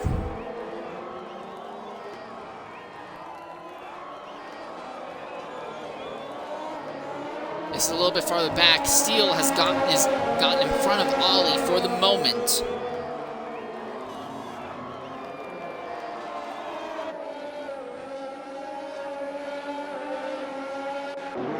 Now, also of note, Hazel ended up just ahead of SFSB French. Now, I'll be interested to see if this Ferrari will be able to try anything on Hazel while his tires are a little bit cold. Well, not cold, but he's going to be a little bit off pace, a little bit distracted. So it's going to be a very, very rough day for Hazel, I imagine. Meanwhile, this battle here continues to be one of the more interesting ones. Zola right there behind Retro, and Hurricane's right there behind Zola. If something happens to the Red Bull ahead, and Zola made a mistake there, and now look at Hurricane trying to come around the outside at Maggots and Beckett's now, and he made it stick. Zola made a little bit of a mistake there, and now the McLaren ends up ahead, so moves Ryan Hurricane up into the 5th position now. Zola, will it make him dive at the end of the straight? No, he will not. He's not even going to try and fight back. He seems to be very, very content with just standing back, holding back for now. So this means that Hurricane's focus is now going to be 100% on Kenzie Retro here.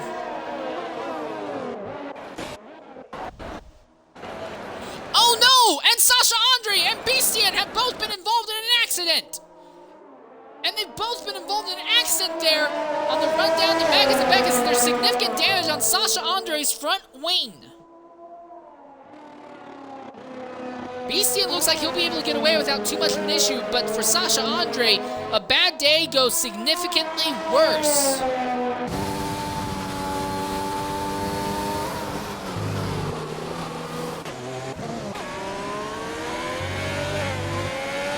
Ollie's still right there behind Steele.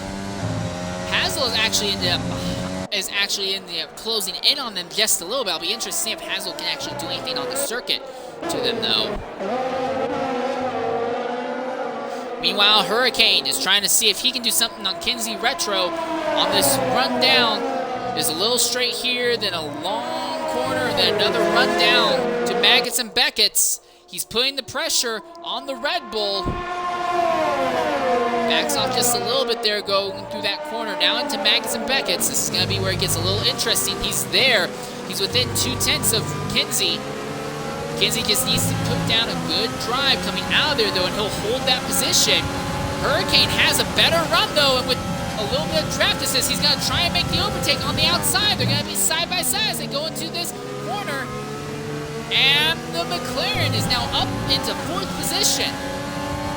So the McLaren's on a slow charge back up through the field, or at least one of the McLarens are. And now Zola is right there behind Kenzie Retro once more. Kenzie has a little bit of an issue there coming through those last 2 corners, but he's still going to open up just a bit of a gap on Zola going down the straight. Just enough that Zola can't do anything quite yet. Zola trying desperately to get clean air. Now he's going to look. Will he make the dive bomb? He's going for the dive bomb going into the straight, but nails the car onto the curves in a way that ends up sacrificing a lot of speed.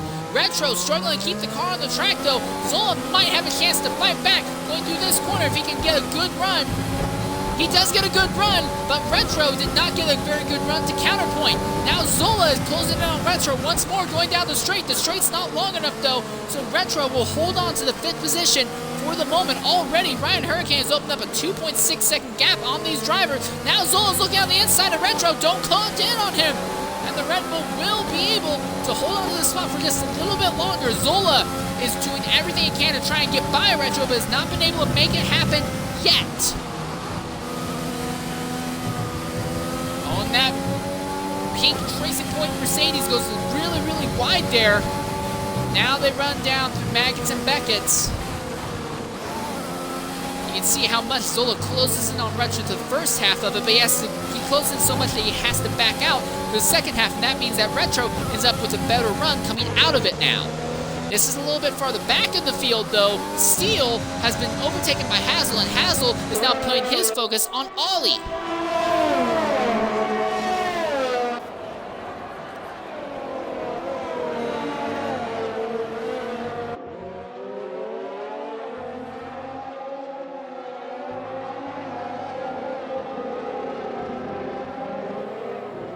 Nothing yet from Hazel.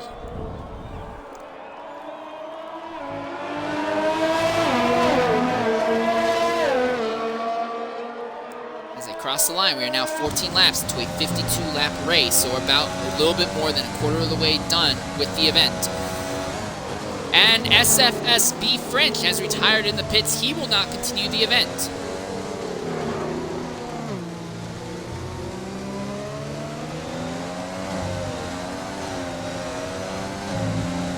Hazel's still trying to see if he can make something happen. Oh no, and there goes Ollie with a humongous accident there. As he put the power down, the car went right off the circuit and nailed and clobbered that inside barrier, and Ollie's car is destroyed. And now Sasha Andre has another time penalty, and that's a yellow flag in Sector 1. But apparently that's not going to be a full course yellow, I'm guessing. But for Ollie, that Alfa Romeo is completely destroyed.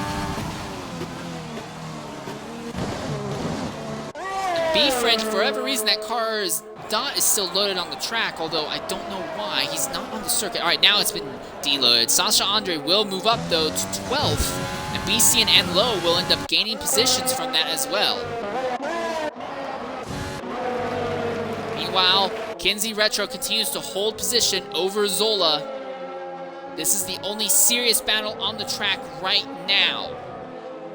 Zola has been stalking Kinsey Retro and has made a few attempts throughout the race several times. This has not been in a position for Zola to actually make it stick against Kinsey.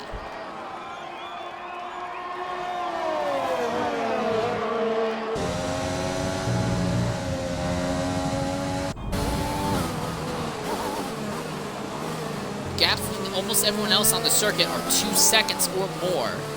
This one, though, consistently being less than half a second in various parts of the track. Look at Zola, very good run. Can he get a similarly good run out of this corner? No, he will not. The Red Bull will spin out of there, and that's the biggest thing that's helping Kinsey. He's slowing all the corners, but he's getting better runs than that Racing Point. Going in, and there we are. Kinsey Retro spins out really, really wide. He's able to keep it and make a little bit of contact. Be careful there. And now Zola's on the outside. Gonna try and make something happen. And Retro is significantly slower than Zola. But the thing for Zola is that every area that he could overtake Kinsey ends up being just enough ahead that he has the preferred line going to the next corner, and that's keeping the Red Bull ahead of the Racing Point for now. And that's Sasha Andre. And Sasha Andre has gone off circuit now. And Maggots and Beckett's.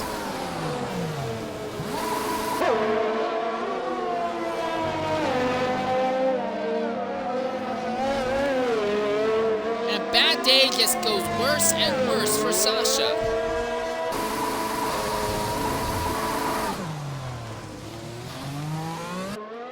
But it is clean track around him, so he can calm down for just a little bit and see what can be done. Zola right there behind Kinsey still.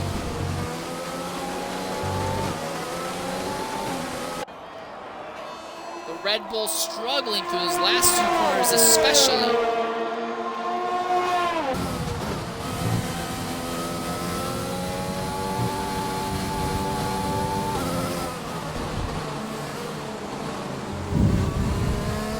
This is the battle for 5th position right now.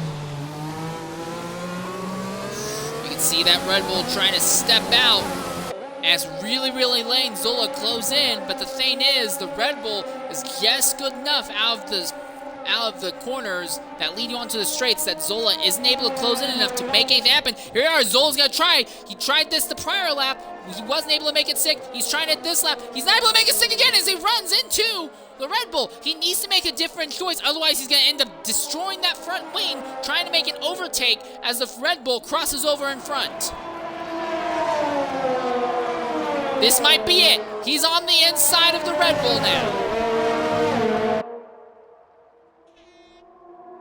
that's Hazel behind them. Hazel is closing in rapidly, but Zola has finally gotten ahead of Kinsey Retro. And now the question is going to be, will Kinsey be able to fight back against Zola going through Maggots and Beckett's? If not, then Zola's going to probably start walking on fast, and then Hazel is going to be focusing his race on Kinsey Retro next.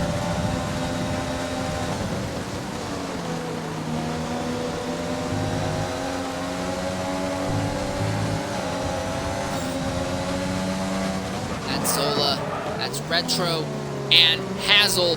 These three in a little bit of a spat on their own. There are no other serious battles on the track right now.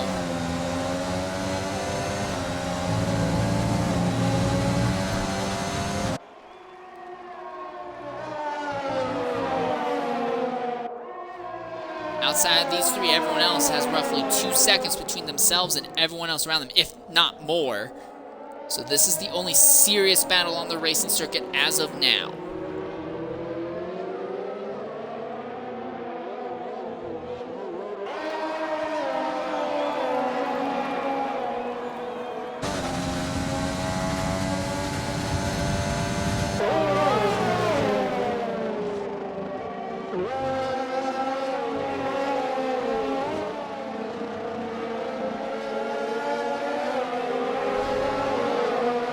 Oh, and that's Sasha Andre again. And Sasha Andre has gone around on the circuit again now. I'm curious to see if there's any damage to that car. I don't see it now. He spins again.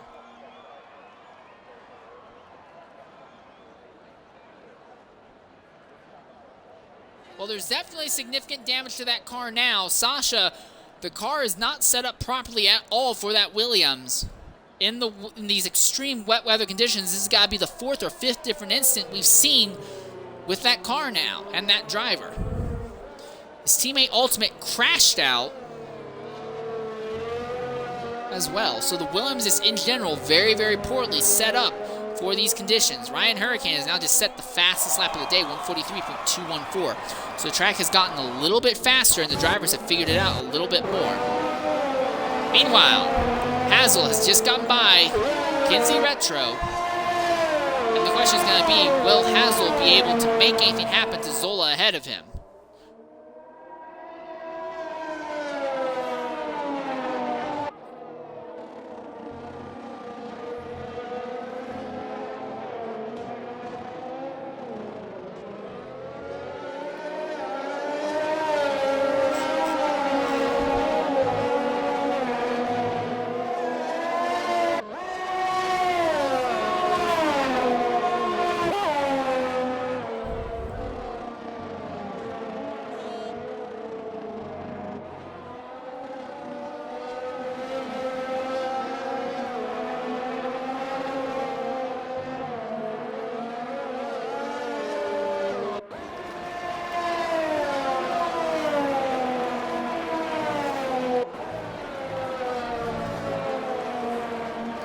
Hazel actually seems to drop off just a little bit from Zola in some of these corners, so it's going to be a hard time for Hazel to overtake Zola. He's not closing in on him nearly as fast as he did on Retro or Steel earlier in the event. Also of note, Young Maneuver in the other racing point is very slowly closing in on the Mercedes of XRRL Steel ahead of him.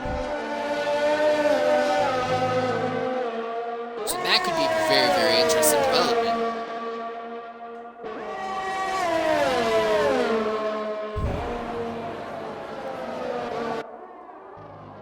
But Hazel right now, he's now within roughly half a second of Zola ahead of him.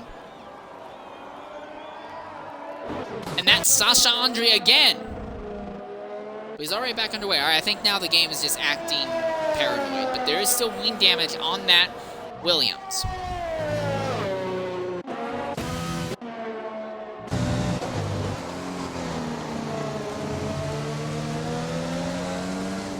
Hazel right there under Zola. And a little bit farther back, Young Maneuver is going to try and make something happen to Steel.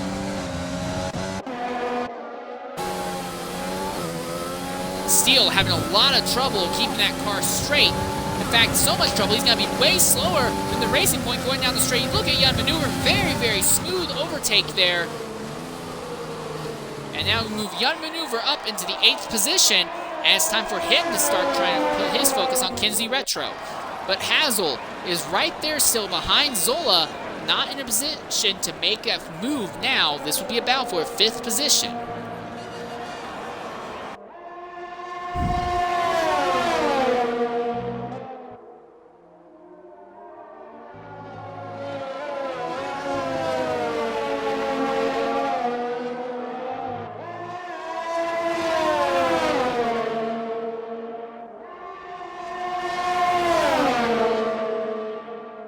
There he goes, Hazel making the dive. He's going to be on the inside of Zola going through here.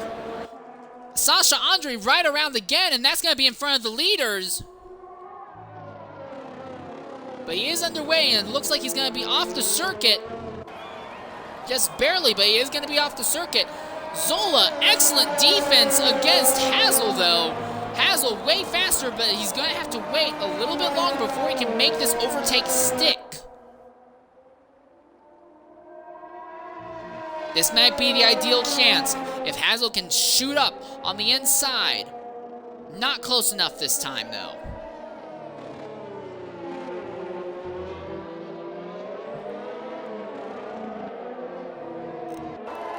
And now through 2 corners, the second corner, Zola has been a little bit slower than before, so this might be Hazel's best chance. Hazel's within half a second, now closing, but he's not going to be closed enough going into the technical sections in Sector 2 on the racetrack. Over a third of the way through the race right now.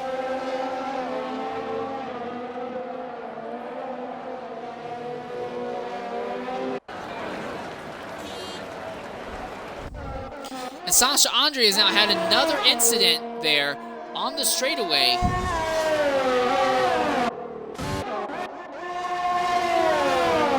Hazel is still there. Within half a second as they go through Maggots and Beckett's now. Now within 4/10, now within less than 4/10.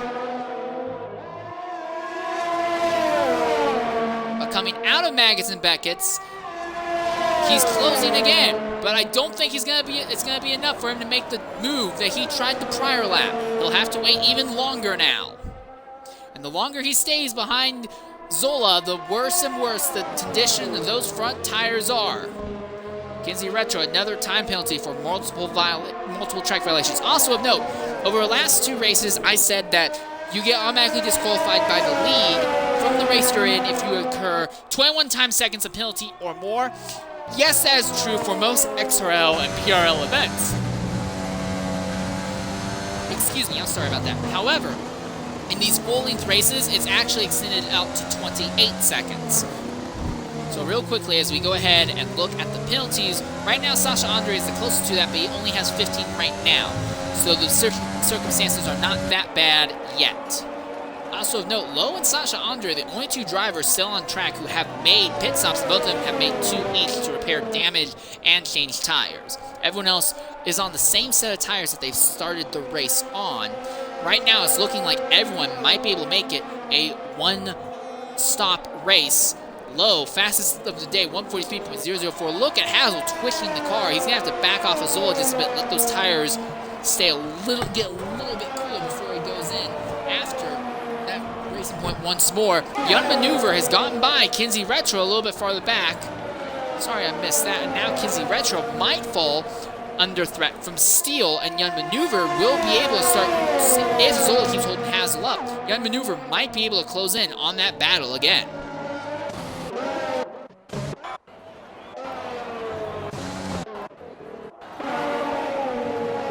Also of note, Ryan Hurricane is actually closing in on XRL Lopez. He is within just about half a second.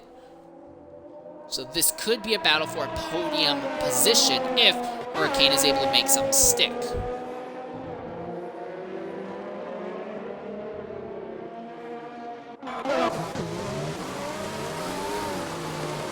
But by all accounts, this is probably one of the more interesting battles. Young Maneuver has gotten by Kinsey Retro, but now Retro has Steele to contend with behind him.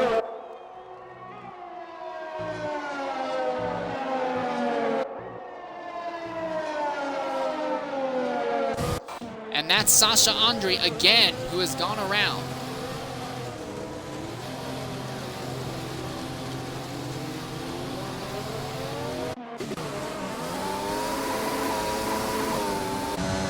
Steele not able to keep up with Kinsey Retro right there.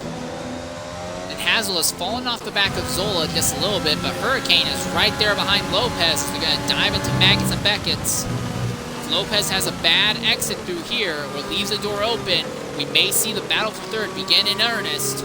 He's right there putting pressure on him. Lopez bobbles a little bit on the exit. He's right there. Hurricane could make a move. He's going to make a dive on the outside. It's a risky move, but he might be able to make it stick.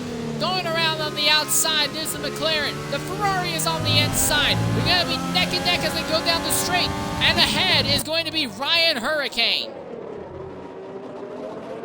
So Ryan Hurricane in the McLaren finds himself back in the top three where he started this race. And the next driver he'll have to focus on, though, is 13, almost 14 seconds up the road. If he can overcome an early race spin, that would be outright impressive.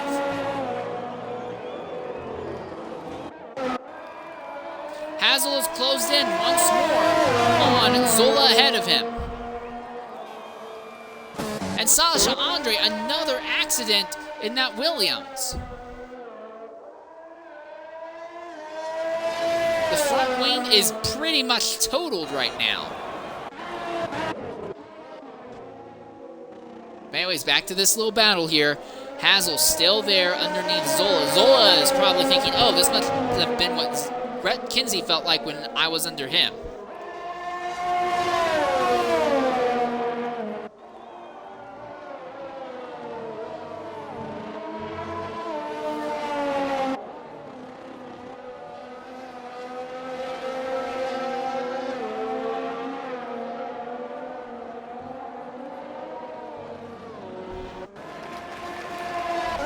Oh, and Danny is actually close in. This is the closest Danny has been to Waddington for pretty much most of this race.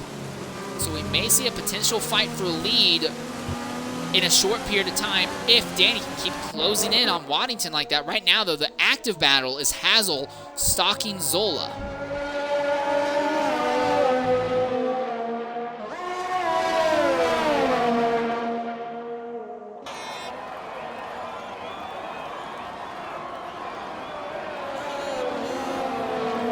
Able to make anything happen yet, and Hazel keeps getting his ideal lines compromised through various corners here.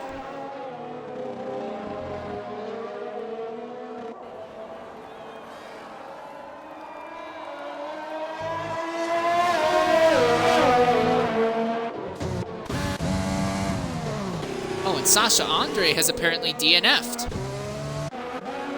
So the damage has now been too much, and Sasha Andre has been forced to withdraw from today's event. So now there are only 11 cars on the track out of the 16 that started. And then we had one qualifier who did not start the race itself.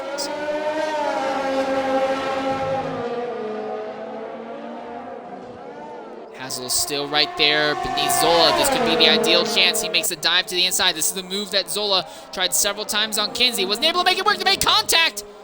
But Hazel is now in front.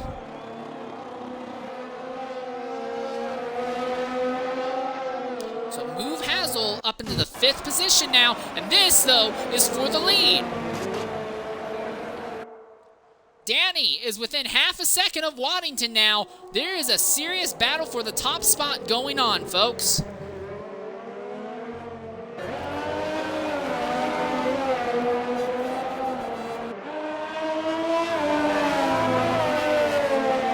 No backs off of that Haas just a little bit for now. He'll probably try and close in over the next few laps.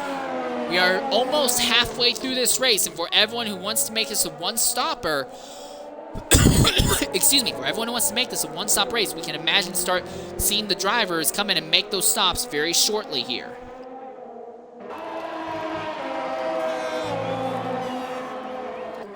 Steele and Retro now having a fight. It looks like something has happened to Kinsey as he has now lost out to Steele. When earlier he was pulling on the Mercedes. So that's very interesting. Anyways, back for the potential fight for the lead here. Steele now has a time penalty Steele keeps getting time penalties, and I'm starting to wonder if maybe Kinsey just lets Steele go, knowing that Steele may end up with more time penalties than he has and will win that position back based on penalty countback. Now, Danny has a time penalty for track violations. Waddington does not, so that's going to be very, very interesting going forward.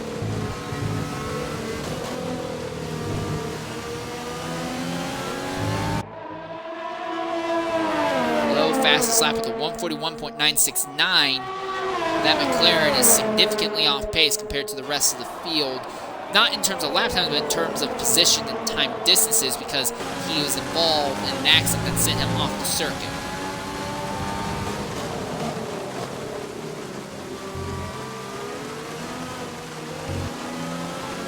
Alright, so now here we are, coming out of these last two corners once more. Waddington seems to have a little bit better exit. And yeah, this is the ideal time to stop if you want a one-stop strategy. But again, rumors are that some drivers might attempt a zero stop in today's race. It'll be very interesting, to say the least, if somebody goes and makes it a zero stopper. And Lopez has gotten by Hurricane because Hurricane will be the first driver to go ahead and make a stop. So he is on the one-stop strategy train. He will be running fresher tires for a little while now, but I don't see anyone else coming in for the moment unless it's going to be Steele or Kinsey. Neither of them are going to come in either. So it looks like Hurricane is the only driver to come in for right now, but he's going to be on fresher tires than most everyone else around him for some time. That may help a little bit as we come down to this end of this race.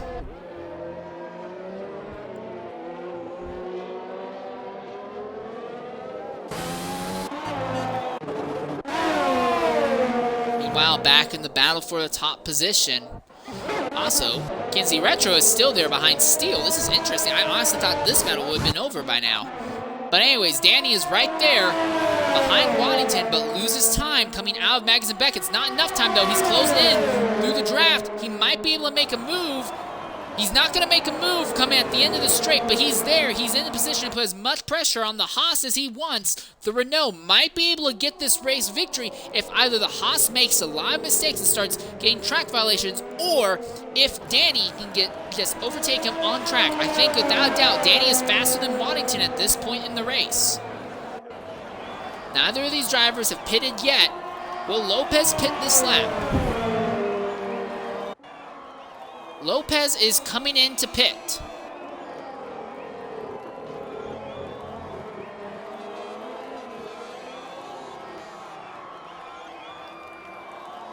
What about Hazel? Will Hazel come in and pit? Hazel is coming in and pitting. What about Zola?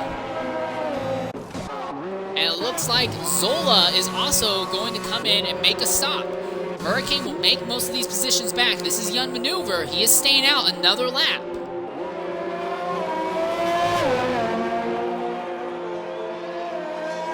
Zola was one of the prime drivers you're expecting trying to go to a zero-stop strategy, but he's coming in pit, so I'm starting to wonder if maybe the reliance of that zero-stop strategy actually exists or not.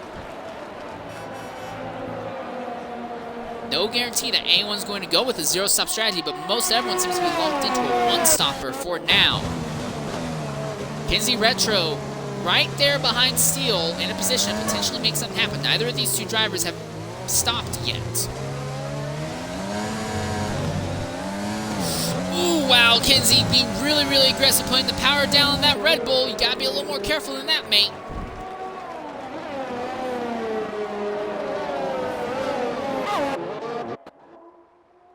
But meanwhile, Kinsey, another time penalty. But Danny is still right there, trying to see if he can figure out a way to get his Renault by the Haas of Waddington.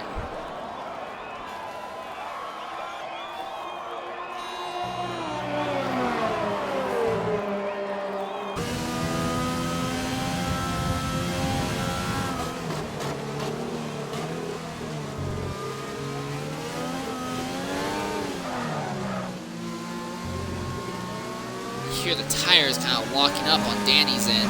That's not going to pay good dividends for the tires as we go farther and farther into the event. He's been consistently within a second of that Haas. but he's not been able to actually position his Renault alongside Ferrari power versus Renault power here. Most of the other battles on track basically don't exist. We're seeing overtakes happen, and that's mainly because we are in the middle of green flag stops right now, as Gun Maneuver is making his pit stop as we speak. We see both Steel and Retro overtaking on Maneuver. That's Beastian who is now coming into the pits. Hazel will take the position, as will Zola, and I believe Lowe will as well. But Danny, he's within a quarter of a second of Waddington. But a little bit slower exit from Magnus and Beckes is going to compromise his ability to make a move at the end of the straight. He looks to the outside to try and get some fresh air on that wing. He's right there. He's right under him. He's going to be side by side. He's going to make the move now. Neck and neck through that final chicane. And there's contact. And the Renault goes off circuit. I don't imagine Danny's going to be very happy with that. He is back underway, though. And it doesn't look like there's any damage to that Renault, but it took him forever to close in on Waddington like that. And now he's going to have to make that entire close all over again.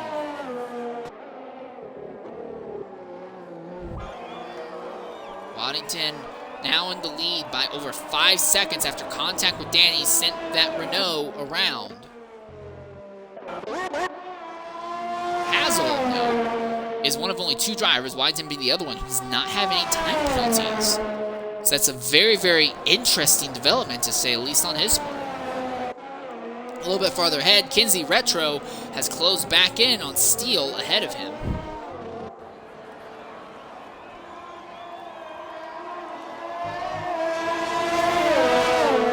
Drivers who have yet to make stops. That's Kinsey Retro, XRRL Steel, Waddington, and Danny. And there is still a potential that one or more of them might be trying to do a zero-stop strategy.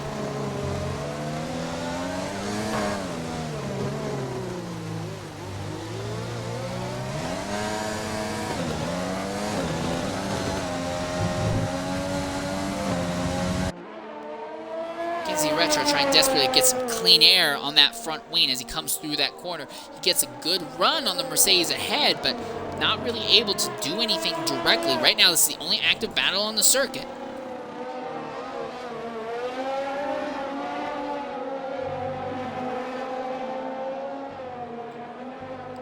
That Red Bull seems to be struggling to keep proper traction through some of these corners when he's right behind that Mercedes. Problem is, because of the nature of the circuit, there are a lot of corners here that only have one ideal lane.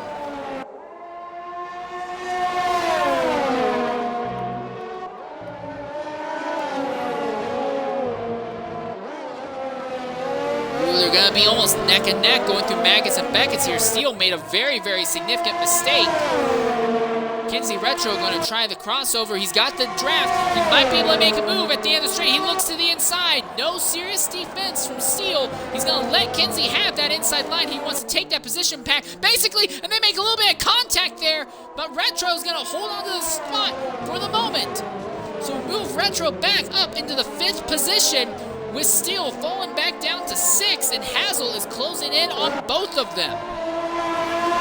And it will be the second time that Hazel will have to get by these drivers. He's right there behind Steele, less than half a second behind. This is not a very good camera angle. The mirror blocks a lot of the sight.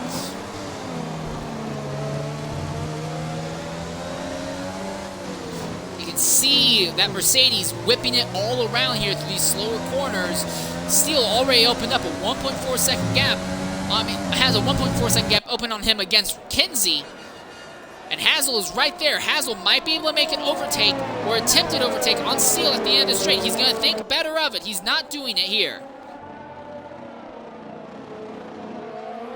Steele is actually closed in just a bit. Waddington has come into the pits. Our race leader is pitting, and this means that Danny is going to take the lead of the race. But the question is going to be, will Danny pit or not? Danny, Kinsey Retro, and XRRL Steel all have yet to pit again. Look at that AlphaTauri all over the back of that Mercedes. And at going into Magus and Beckett. He will complete the pass at the last possible second. Now Hazel will put his attention on Kinsey Retro ahead. Look at that gap, rocketing downward. He might be able to make 2 places in 1 lap. Screw that. He's going to try to make 2 places in half a lap. He's going to make 2 places in roughly a minute's worth of time. Hazel goes from 7th to 5th with almost no issue. Of note, Hurricane has actually ended up ahead of Waddington. Not by a significant amount, but Hurricane, the McLaren, who started on the front row, is now 2nd, back on the front row where he was. So Hurricane now might be in a position to take this race win back if Danny decides to pit. But of course, Waddington is there. Waddington might be able to make a move on the McLaren. The thing is, that Haas inherited the lead after the Williams and the McLarens, who qualified ahead of him, had incidents that went off. And it looks like Hurricane's fast enough. He's been able to make up all those incidents and issues. If Danny does not pit, it's going to be difficult. But if Danny pits, I think Hurricane may have this race in the bag.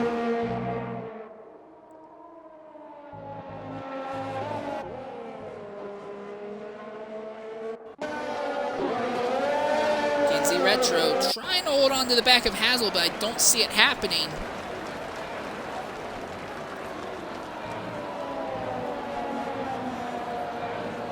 He's keeping the speed in a straight line, but that seems to be about it. He loses him gradually more and more through the corners.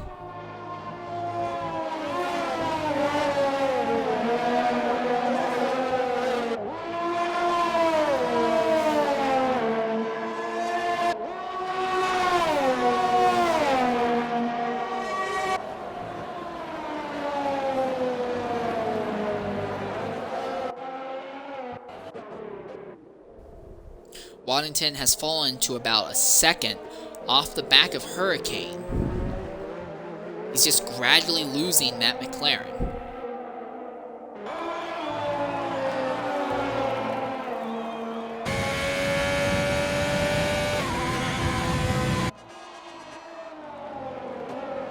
Closes in a bit more on the straights, but not enough to actually do anything. You can see the rear end of that Haas sliding all over the racetrack.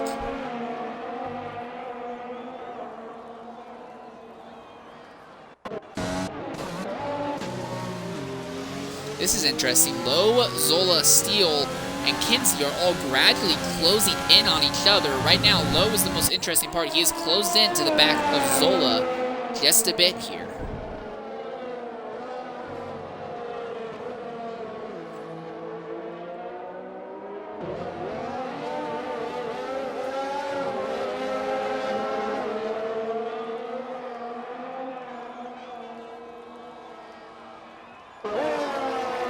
And that is Danny, and Danny is in the pit road. They are changing tires on the car, and he is now coming out. The question is going to be, will he be ahead of Ryan Hurricane? And that means only Retro and Steele have yet to pit. And we still don't know if either of those two are going to try a zero-stop run. If they did try a zero-stop run, though, they have no chance of winning this race. That's the important thing to take note of. Here comes the McLaren. It's going to be right there on the back of the Renault. But Danny has the lead. The battle for a lead is now going to begin in earnest.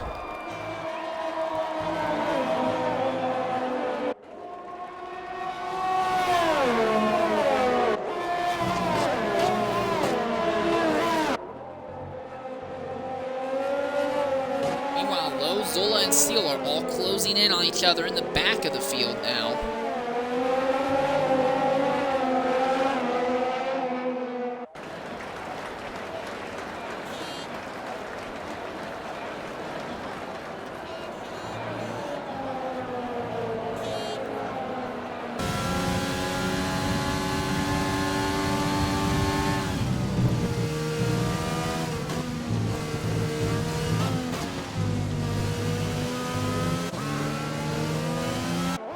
This is the gap right now visualized on the racetrack.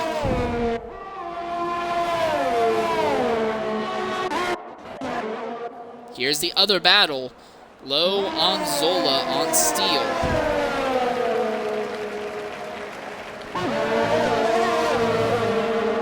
And these drivers are slowly closing in on Kinsey Retro as well. So watching two different sets of battles going on right now.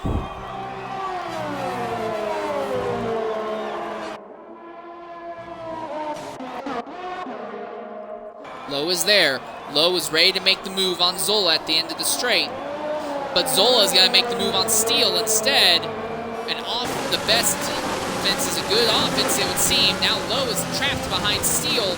He might want to try and move. No, he's not. So for now, Low is now trapped behind the Mercedes. And Zola now has every chance to try and see if he can run down Kinsey.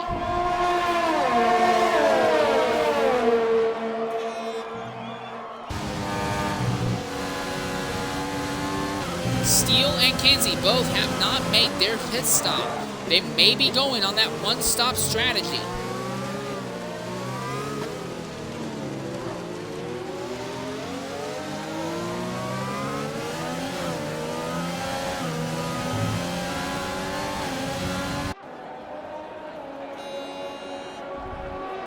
Low is right there behind Steele, who's right there behind Zola, who's right there behind Kinsey.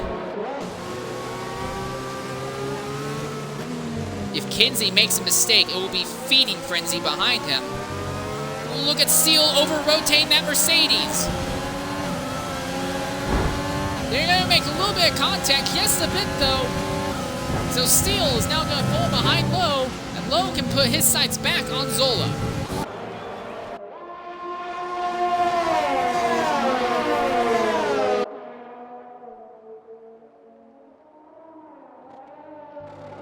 We saw just a bit ago the best defense was a good offense, and Zola was able to maintain his position over Low by making an early pass on Steele.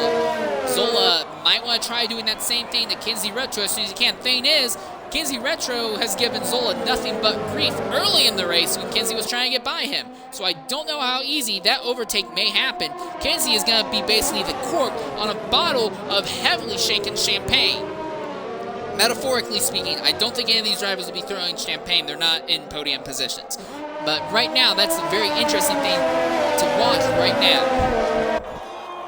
Low is definitely closed in on Zola. He might be able to make a move going into turn 3 here. Through turn 2 and now diving into turn 3. Nothing yet from that McLaren.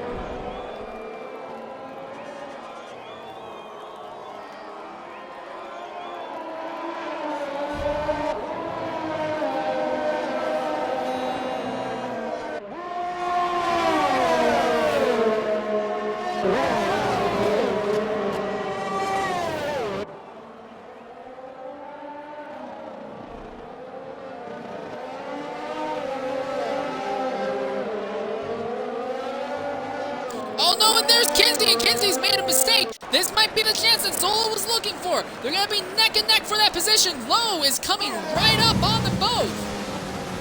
Zola has gotten ahead of Retro, but he makes it really, really wide now. Retro might be able to make a cutback going through. Hurricane, very good. Fastest lap of the race just there. Still in second behind Danny. But Kinsey trying to make something happen to Zola, but now Zola has opened up a bit of a gap. And now it's time for Low to see if he can do something on Kinsey Retro. He's looking to the outside this time. There doesn't seem to be anything that the Red Bull can do. Now Zola is in a unique situation. He doesn't have anyone else he can pass to preemptively defend against Low. So to hold on to that position, Low is going to have to hold on manually. Zola's going to have to hold on to that position manually.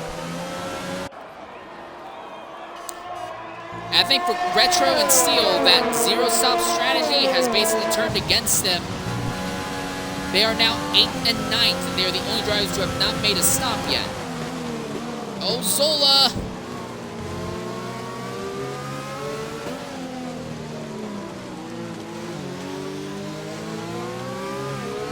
Nothing yet, though. Of note, the McLarens have had issues keeping their cars on the track early in the race, but it looks like they may have gotten that figured out. Low has the speed. He has the draft. Is he going to make the dive at the end of the straight? Not yet. But but he is putting the pressure. The pressure is on, the pressure is there.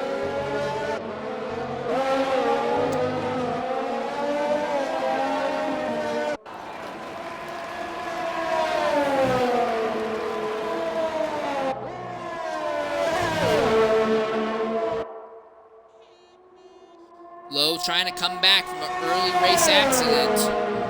7th looking for 6th. Danny, another time penalty as he's trying to defend Hurricane in the other half of the circuit right now. This might be Lowe's chance. He's got the speed once more. Will he make the move? He makes contact with them.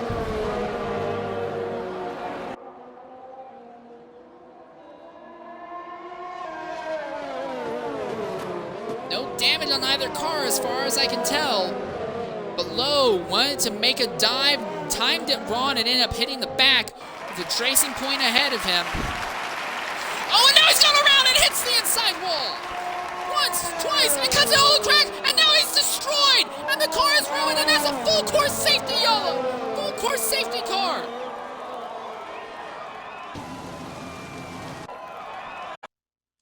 Oh, the travesty. And an absolutely horrendous accident for Lowe is going to take him out of the event.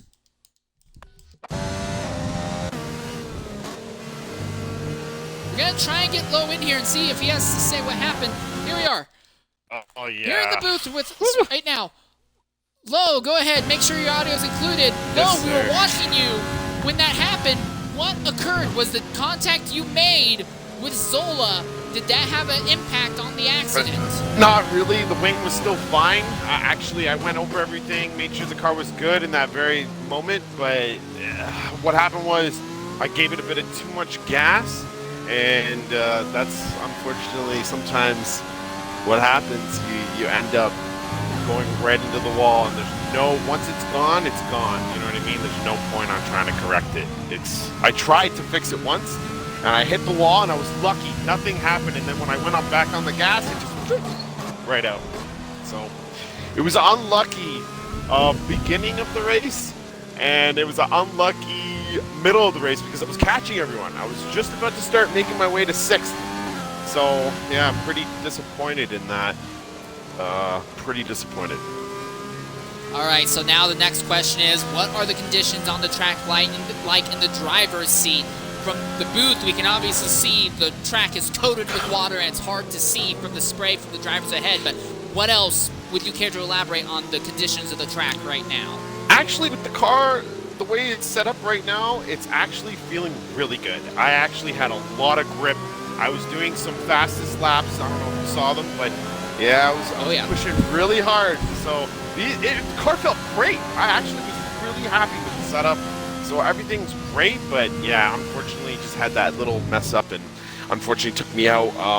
Definitely don't want to be out of this race, want to be in the points, but you know, that's sometimes the way it goes. All right, one more thing. Your teammate Ryan Hurricane had a similar incident early in the event, but he's been able to fight back. He's now fighting for the race win. Do you think he has a serious shot at taking this victory? Definitely. Ryan is, without a doubt, he only told me the only problem he was going to have was the beginning, when he was going to get off the line. So after that, it's all, you know, peaches and cream for him, because he's actually a really good racer. You know, once he gets his head down, that's it. He'll focus, and hopefully he'll bring us home some points, because you know, we got a lot of people working on these cars back at the factory for us. So it's good to give them some points and give them some confidence for the next race, especially me. It's good to see having a good teammate. You know, that pushes you. It always pushes you to be a little bit faster or try a little bit harder. So I'm hoping Ryan gets some points. It looks close, right? Waddington, Danny. I don't know. I think he's got it. All right. Well, that's the word from Lowe. Again, very hard accident. Good to see you're okay. Thanks for speaking with us here as we begin to turn our focus back to the current situation in the race. The full course safety car, after Lowe's accident, has bunched the entire field up. Ryan Hurricane was putting insane pressure on Danny right before the accident happened, was right underneath the Renault's rear wing. He has come in and put on new tires. He now has the Haas of Waddington between them both, and then there is also the Red Bull of Bestian, who is trapped there as well. Bestian would like to try and get waved by so he can get back up on the lap, but apparently the game does not give him the okay to do so. It's also just taking the game a significant amount of time for everyone to properly bunch up as well. Also of note, Waddington has no penalties, Hazel has no penalties as well. Danny has 6 seconds worth of penalties, Hurricane has 3 seconds worth, Zola in 4th has 12 seconds worth of penalties, Lopez has 6 seconds worth, Kinsey has 12, Steele has 18, Young Maneuver has 13, and Bestian has 3. And when it comes down to stops, everyone now has made at least one stop. There is basically no need for Retro or Steele to stay out. Everyone has gone ahead, jumped on, and grabbed new tires. Young Maneuver is the big, unique exception. He is in pit lane now, putting on fresh rubber. It's going to take him a long time to gather up to the back of the field. And the interesting thing is, normally in these extra long races, the yellows come relatively early. This yellows come relatively late in the event. We're over halfway. In fact, we're going to be going green with about 10 laps to go. Everyone's going to be relatively closer to each other than where they have been most of this race. So it could make for a very, very interesting scenario. And Hurricane now has a penalty for a contact with Zola, but I don't think that actually happened. Or if that would have happened, it would be to Zola and not Hurricane. So it's going to be very interesting to see if that stays or not.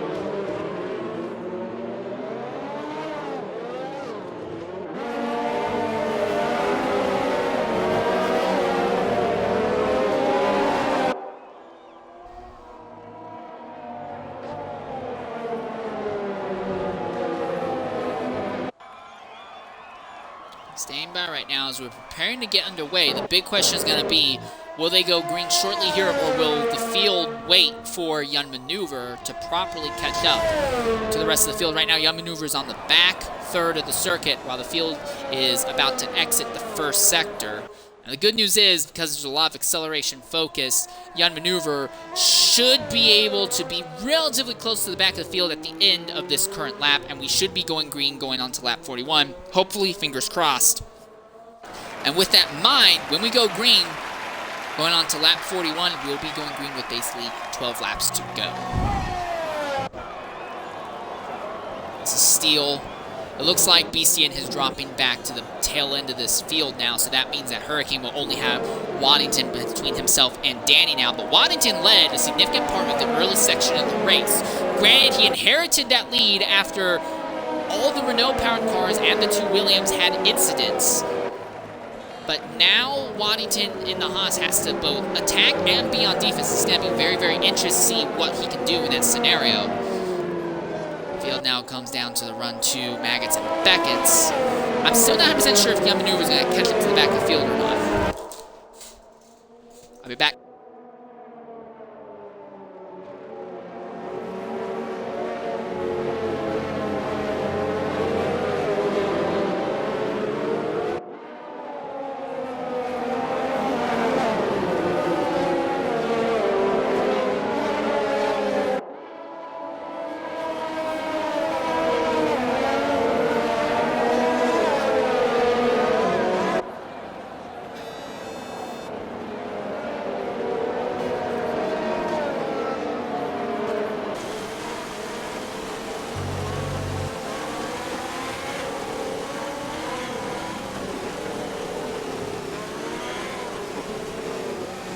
And there you are, the safety car has pulled out. So this is going to be it, everybody. Ryan Hurricane in third. We're going to be focusing on him primarily. Bestian is coming into the pits. And here we are green, and Zola is right there behind Hurricane. He's going to put pressure on him right away, and that means that the top two will be able to get away just a little bit. Farther down the order, though, Lopez, who has dropped to 6, has a little bit of a gap open. Retro is there trying to make something happen on Lopez now. Young Maneuver is back there in ninth. He has the freshest tires along with Lopez of everyone in this little field here. Everyone is on top of each other.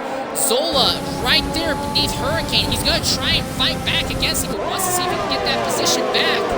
But he has Hazel to deal with. Zola and Hazel neck and neck. Hazel has that inside line. Zola is going to cut down in front of him, or is he sneaking twice of it?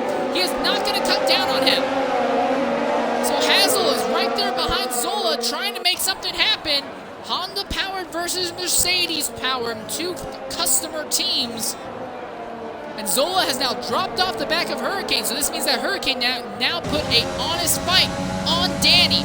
No, Waddington has no time penalties. Hurricane and Danny both do, so Waddington is going to be in the fight for this win by virtue of not having time penalties.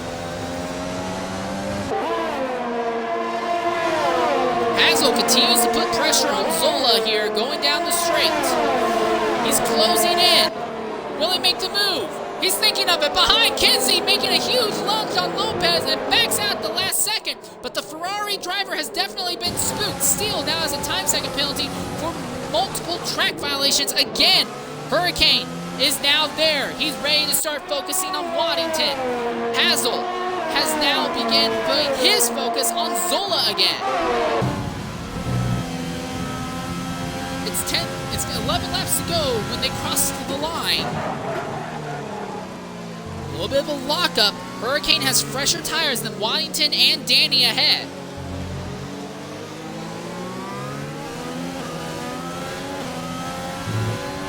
No DRS. Every overtake is going to have to be pure driver skill.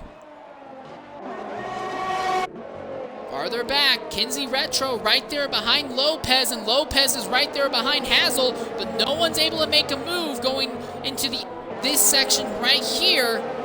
If someone makes a mistake, though, it's going to be feeding frenzy for positions. Lopez stepped a little bit wide, and they made contact, and now they're both off! And Lopez, the car, significantly damaged, the front wing destroyed, contact! And that's a virtual safety car. Lopez is now back onto the circuit. He will have to come into the pits. But an extreme travesty for the Ferrari, the only Ferrari left in the race. Contact with another driver, and you saw it online. The two wheels hooked, and Lopez went right into the inside wall, that is. And this virtual safety car is going to be great for Danny because it's just a little bit more time where Hurricane is not overtaking. I'm fine with Waddington. It's a little bit more time that Danny has where he doesn't have to worry about that McLaren breathing down him.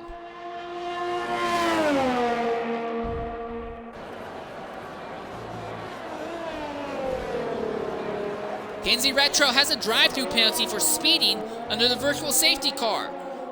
They went green though after he was passed though, so he's gonna have to wait another lap before he can do that. And now that means that Young Maneuver is up into the 7th position. Steele is now 6th, and Hazel is still right there, ready to fight with Zola for the 4th position. A little bit further up, this is Ryan Hurricane. He's within 1.1 seconds of Waddington ahead, so he actually dropped off a little bit when they went green. The big question is going to be Hazel and Zola. What can these two do to each other? Nothing yet. Young Maneuver is also right there beneath Steele, trying to make something happen as well. Factory Mercedes team versus customer Mercedes team. Now Kinsey Retro has another time penalty as well.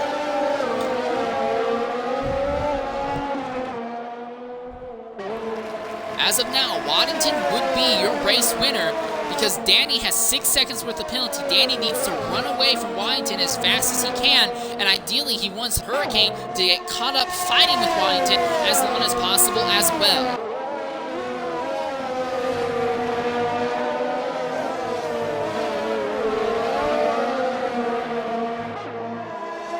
And there's your overtake.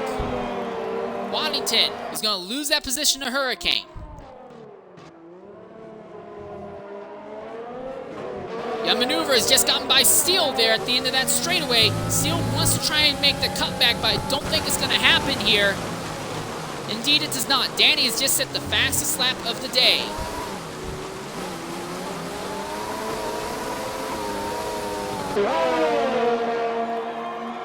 Oh, look at that Mercedes still gets really sideways there. Kenzie Retro serving his drive-through penalty right now. That might give that position. No, Lopez is too far back, so Lopez will not get that position. Waddington still within a second of Ryan, and both of them closing in just a little bit on Danny. The big question is going to be when it comes to penalties, though. 8 seconds of penalties on Ryan Hurricane, but we don't know if 5 of those seconds are going to be held because the contact he had with Zola, Hurricane was ahead. It's unknown if Hurricane is going to take the win on penalty countback or not. If those 5 seconds of penalties are gone, then Hurricane would be your race leader. But we currently do not know. Waddington is now falling out to about more than a second out. Now Hazel is fighting with Zola, and it looks like he's gotten by Zola. Zola has a chance to maybe fight back, but it's going to be very difficult for him. Through Maggots and Beckett's. It looks like Hazel is going to hold on to fourth for the moment. Zola, respectable race, but it looks like he's going to top out in about 5th position. Might end up being lower than that, though, depending on penalties or not. Also, Young Maneuver is closing in. Young Maneuver has 13 seconds worth of time penalties. Zola has 12. Again, we don't know if 5 of those seconds are going to stay. Now, Hurricane has just set the fastest lap of the day.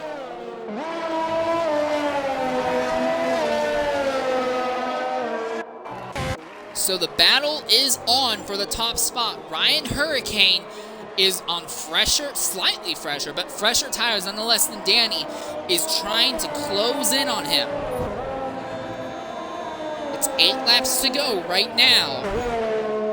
And the McLaren trying to close in on the Renault. We still do not know where the time penalties are actually going to come out or not.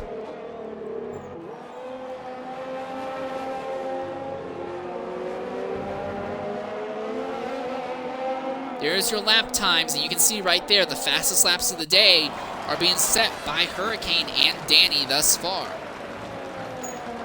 Now, Young Maneuver, Zola, Hazel, and Waddington have all had some good laps. In fact, honestly, it's looking like this race, despite the late race yellow, everyone's going to finish about the position that they would have if it was just based off of times only. The only real exception is that Lopez right now is behind Seal because Lopez was involved in an accident and is trying to make up for that, and it's unlikely he will be able to catch Seal before the race is in.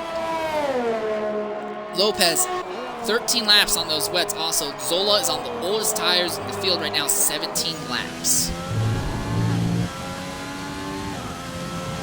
And there's your proper intervals right now. We'll just run with the proper intervals down to the end of the race.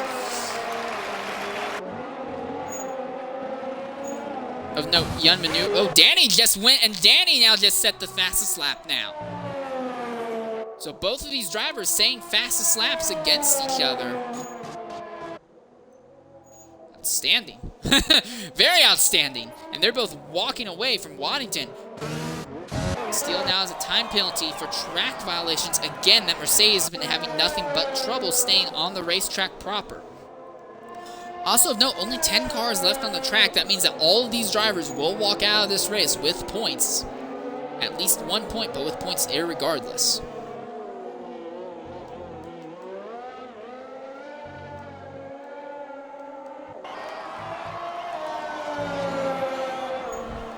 See right there, Ryan Hurricane, who started on the pole, is going to try and fight back for it. Oh no, and he's gone around! And that might be the race! Ryan Hurricane has spun!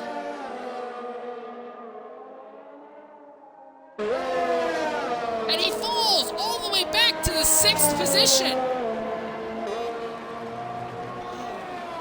Well, I didn't see that coming.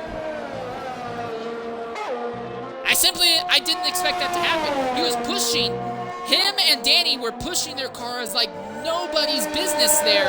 And then all of a sudden, Ryan Hurricane put the power down a little bit too aggressively in a corner we've seen many other incidents from, and he just went right around. Now he's 3 seconds off from Young Maneuver, and he's nowhere close to leader. Almost 18 and a half seconds off of Danny now. this also means that unless Danny gets another time penalty, he's going to win this race by default, because although Waddington has no time penalties, Danny only has 6 seconds worth. The gap is 8.4.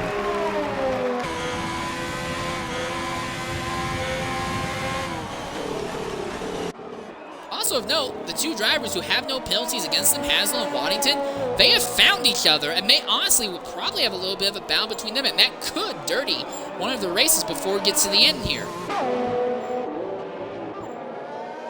Also of note, Young Maneuver is closing in on his teammate Zola, and with fresher tires, he might try to take 4th position before this race is out. And I think that would make Ryan Hurricane very happy, because it would give him a chance of potentially getting back in the top 5. He just set a purple Sector 1, so he's still going fast. He's already down to 17.3 seconds out from the lead, but it doesn't matter. That's 17 seconds out, and we're in the last 5.5 laps of this race. Unless something happens to not only Danny, but also Waddington and Hazel, the race is out of Ryan's hands. And Maneuver, what will he do to Zola? He has basically been Mr. Excitement when we went to China, making a stop late and flying up through the field. It looks like he's going to try and do the same thing now, making a stop late and try to fly up through the field. His sights are set on Zola right now.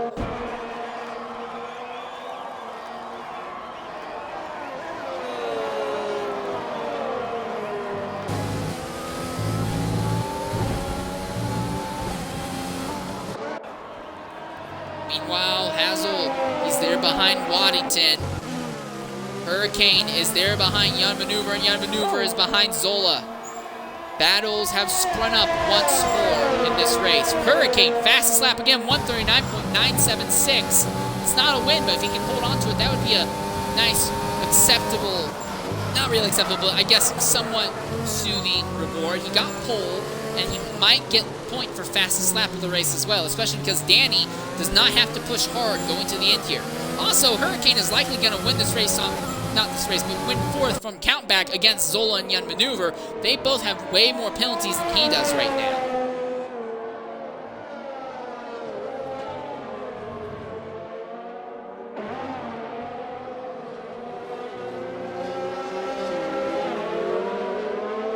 Young Maneuver desperately trying to find some way to get by Zola before Hurricane starts putting serious pressure on him. It's been a day of struggles for the McLarens. Easily the fastest car on the grid, but with that speed has come some unpredictability. You see it again. Here he is, possibly side by side to Magnus and Beckes. He's going to back out of it, but Young Maneuver knows he's there now, and he's going to have to fight a little bit of a defensive battle and can't just go full offense against his teammate. Putting the power down, the McLaren's faster. He's got the draft, but I don't think he's going to be close enough to make a move at the end of the straight here. Meanwhile, this is the battle for second. Waddington and Hazel continuing their own little battle. Haas versus AlphaTauri. Onto the front straight once again. And diving into turn 1.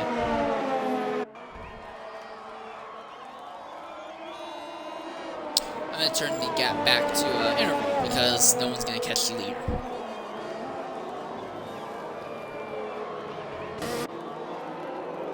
Hurricane right there within about half a second of Young Maneuver.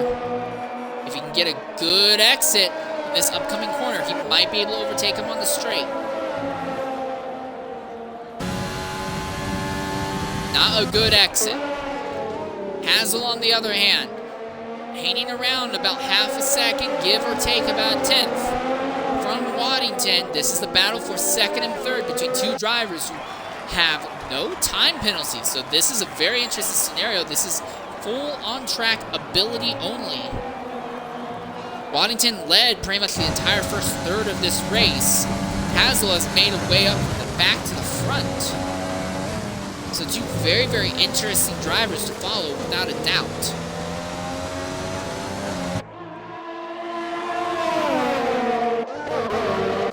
Farther back, Hurricane continues to try and see what he can do against Young Maneuver ahead of him.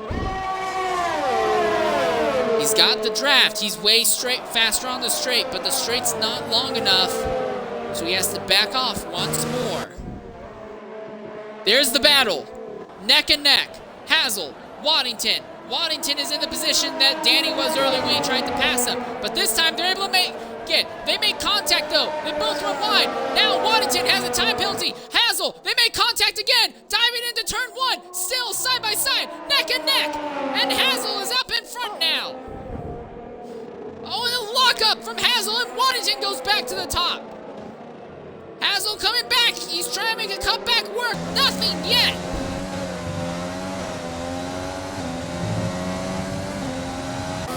The gap opens back up.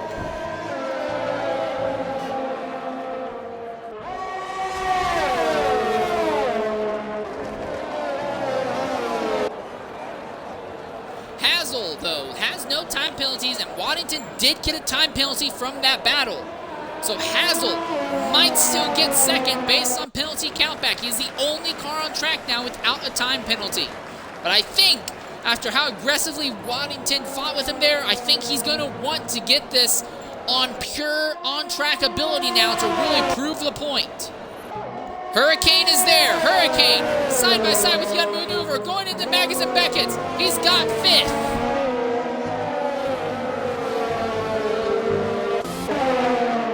Hazel is there. Hazel on the outside. Diving into the fourth to last corner once more. And Hazel goes to the second position. And Hurricane gets whipped by Zola.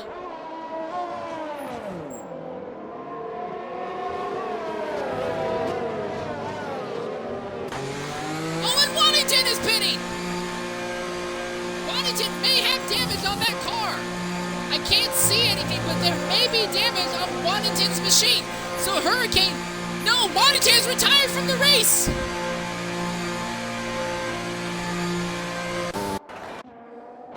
And that means Beastian, although he's 2 laps down, Beastian might take that position from Waddington because that retirement came with 2 laps to go for him. So Beastian might still take 9th position.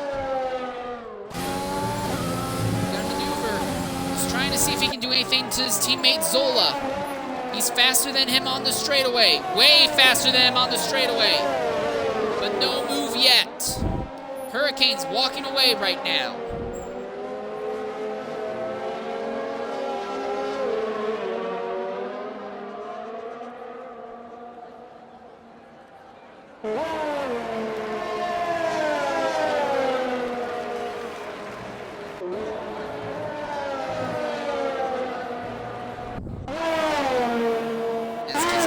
He now officially takes that spot. Now Lopez will. I don't know if Beastian will be able to take 9th or not. It's going to be interesting to say the least. But of note, of the top 3, Danny is going to walk off with this victory because he just never put a car sideways, as opposed the faster cars on track were all over and spun multiple times. And sometimes it's just not being the fastest is what wins you, but being the most consistent and making the fewest mistakes is what can bring you these victories. And for Hazel, second and the only car with no time penalties is going to look very, very good. The white flag is out. This is the last lap, and Hurricane gets set the fastest lap again.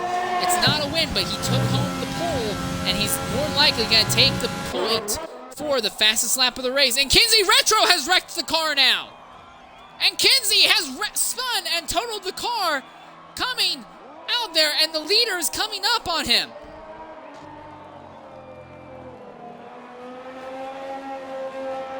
So a bad day goes worse for Kinsey. He's already going to be 8th. He's not going to lose 9th. We know that for certain, but it's still going to be very, very difficult for him, to say the least. As he goes through 2 of those little sign barriers there. Farther back, Young Maneuver. This is his last lap, his last chance if he wants to do anything to his teammate Zola, but the gap has opened up a bit more. I don't think anything can happen. There's really only 2 more spots on the track left where this move could potentially happen if Young Maneuver wants that position.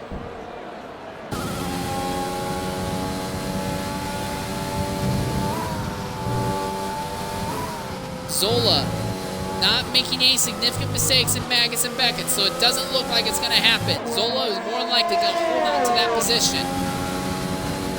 They go by Beastian. Beastian's not going to fight with them too hard. Retro.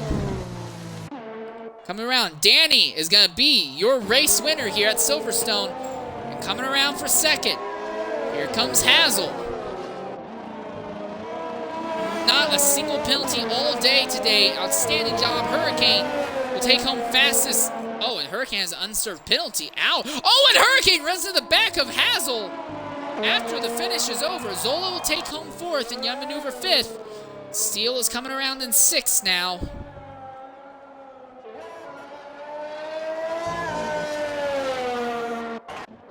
The interesting thing is, I don't know if Beastian will have enough time to get around and overtake Waddington and finish the race properly.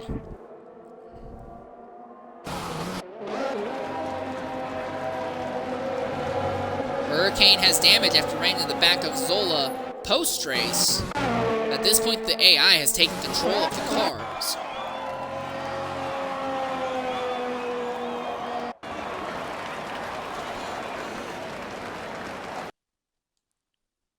One second. I'm going to try and invite Danny and see what he has to say about his victory.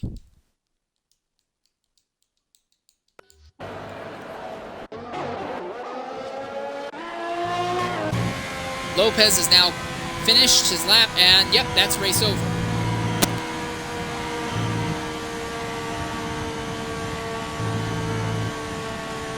Driver of the day is Hazel. I could agree with that, considering all the overtakes he made and made them clean. Yeah, I think that's very much a deserved award. I could agree with that. But your race winner in the Renault camp, it's going to be Danny JJA02. He is in the party with us. Danny, go ahead, include your audio. Congratulations on your victory, man. What do you have to say?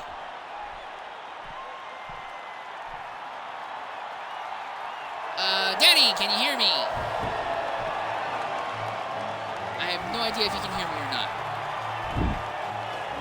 He also might be one of the drivers who doesn't use a mic. I don't know.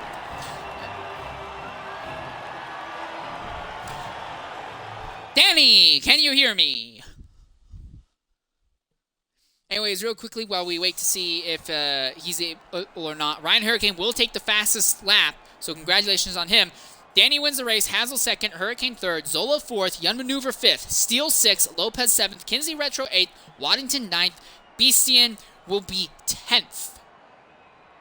And then Lowe will be 11th, Sasha Andre will be 12th, Ollie will be 13th, FSS Beef French will be 14th, Ultimate will be 15th, and Venom will be 16th. And that will be the end result of today's race, assuming no other penalties get removed. There are still penalties from Zola and Hurricane that might get taken off, that may shake up their finishing results, but I don't think it will be anything of serious significance. Real quickly, one more time. Danny, I have no idea if you can hear me or not. If you can, go ahead and include your audio. But if you aren't able to hear me, if you are able to hear me, but you just don't want to include your audio, I do want to say congratulations on your race win. And yes, he has left the party. But either ways, we do want to say congratulations to him on his victory here at Silverstone. Tomorrow, on this channel and on the other XRL channel, X1, X2, and X3 will be running at Silverstone. I'll be covering the X3 race, and at the same time, it will be 5 p.m. UK time. At the same time, on this channel, it will be Kinsey Retro who will be covering the X1 race, and then a little bit later on, we'll also see somebody covering the X2 race at about 8 p.m. Those races are half-length, so you won't have to be there for 3 hours for those events. But anyways, it's time to wind everything down. A very, very intriguing and interesting race here at Silverstone, and possibly one of the best races we're going to see from this series. These longer races in slightly smaller fields typically mean that the action gets spread out and not as much stuff goes on, but we got relatively lucky today, and I do want to say congratulations to everyone here for what they did. But anyways, we're going to go ahead and sign out of today's event here. I've been Insane Leader 13 covering for XRL for their realistic length racing league, where the slowest drivers are put in the fastest cars, the fastest into the slowest cars, and everyone is left to run a full-length race. We'll see you in a week's time at 8 p.m. UK time once more, and I look forward to seeing you all there. Sayonara.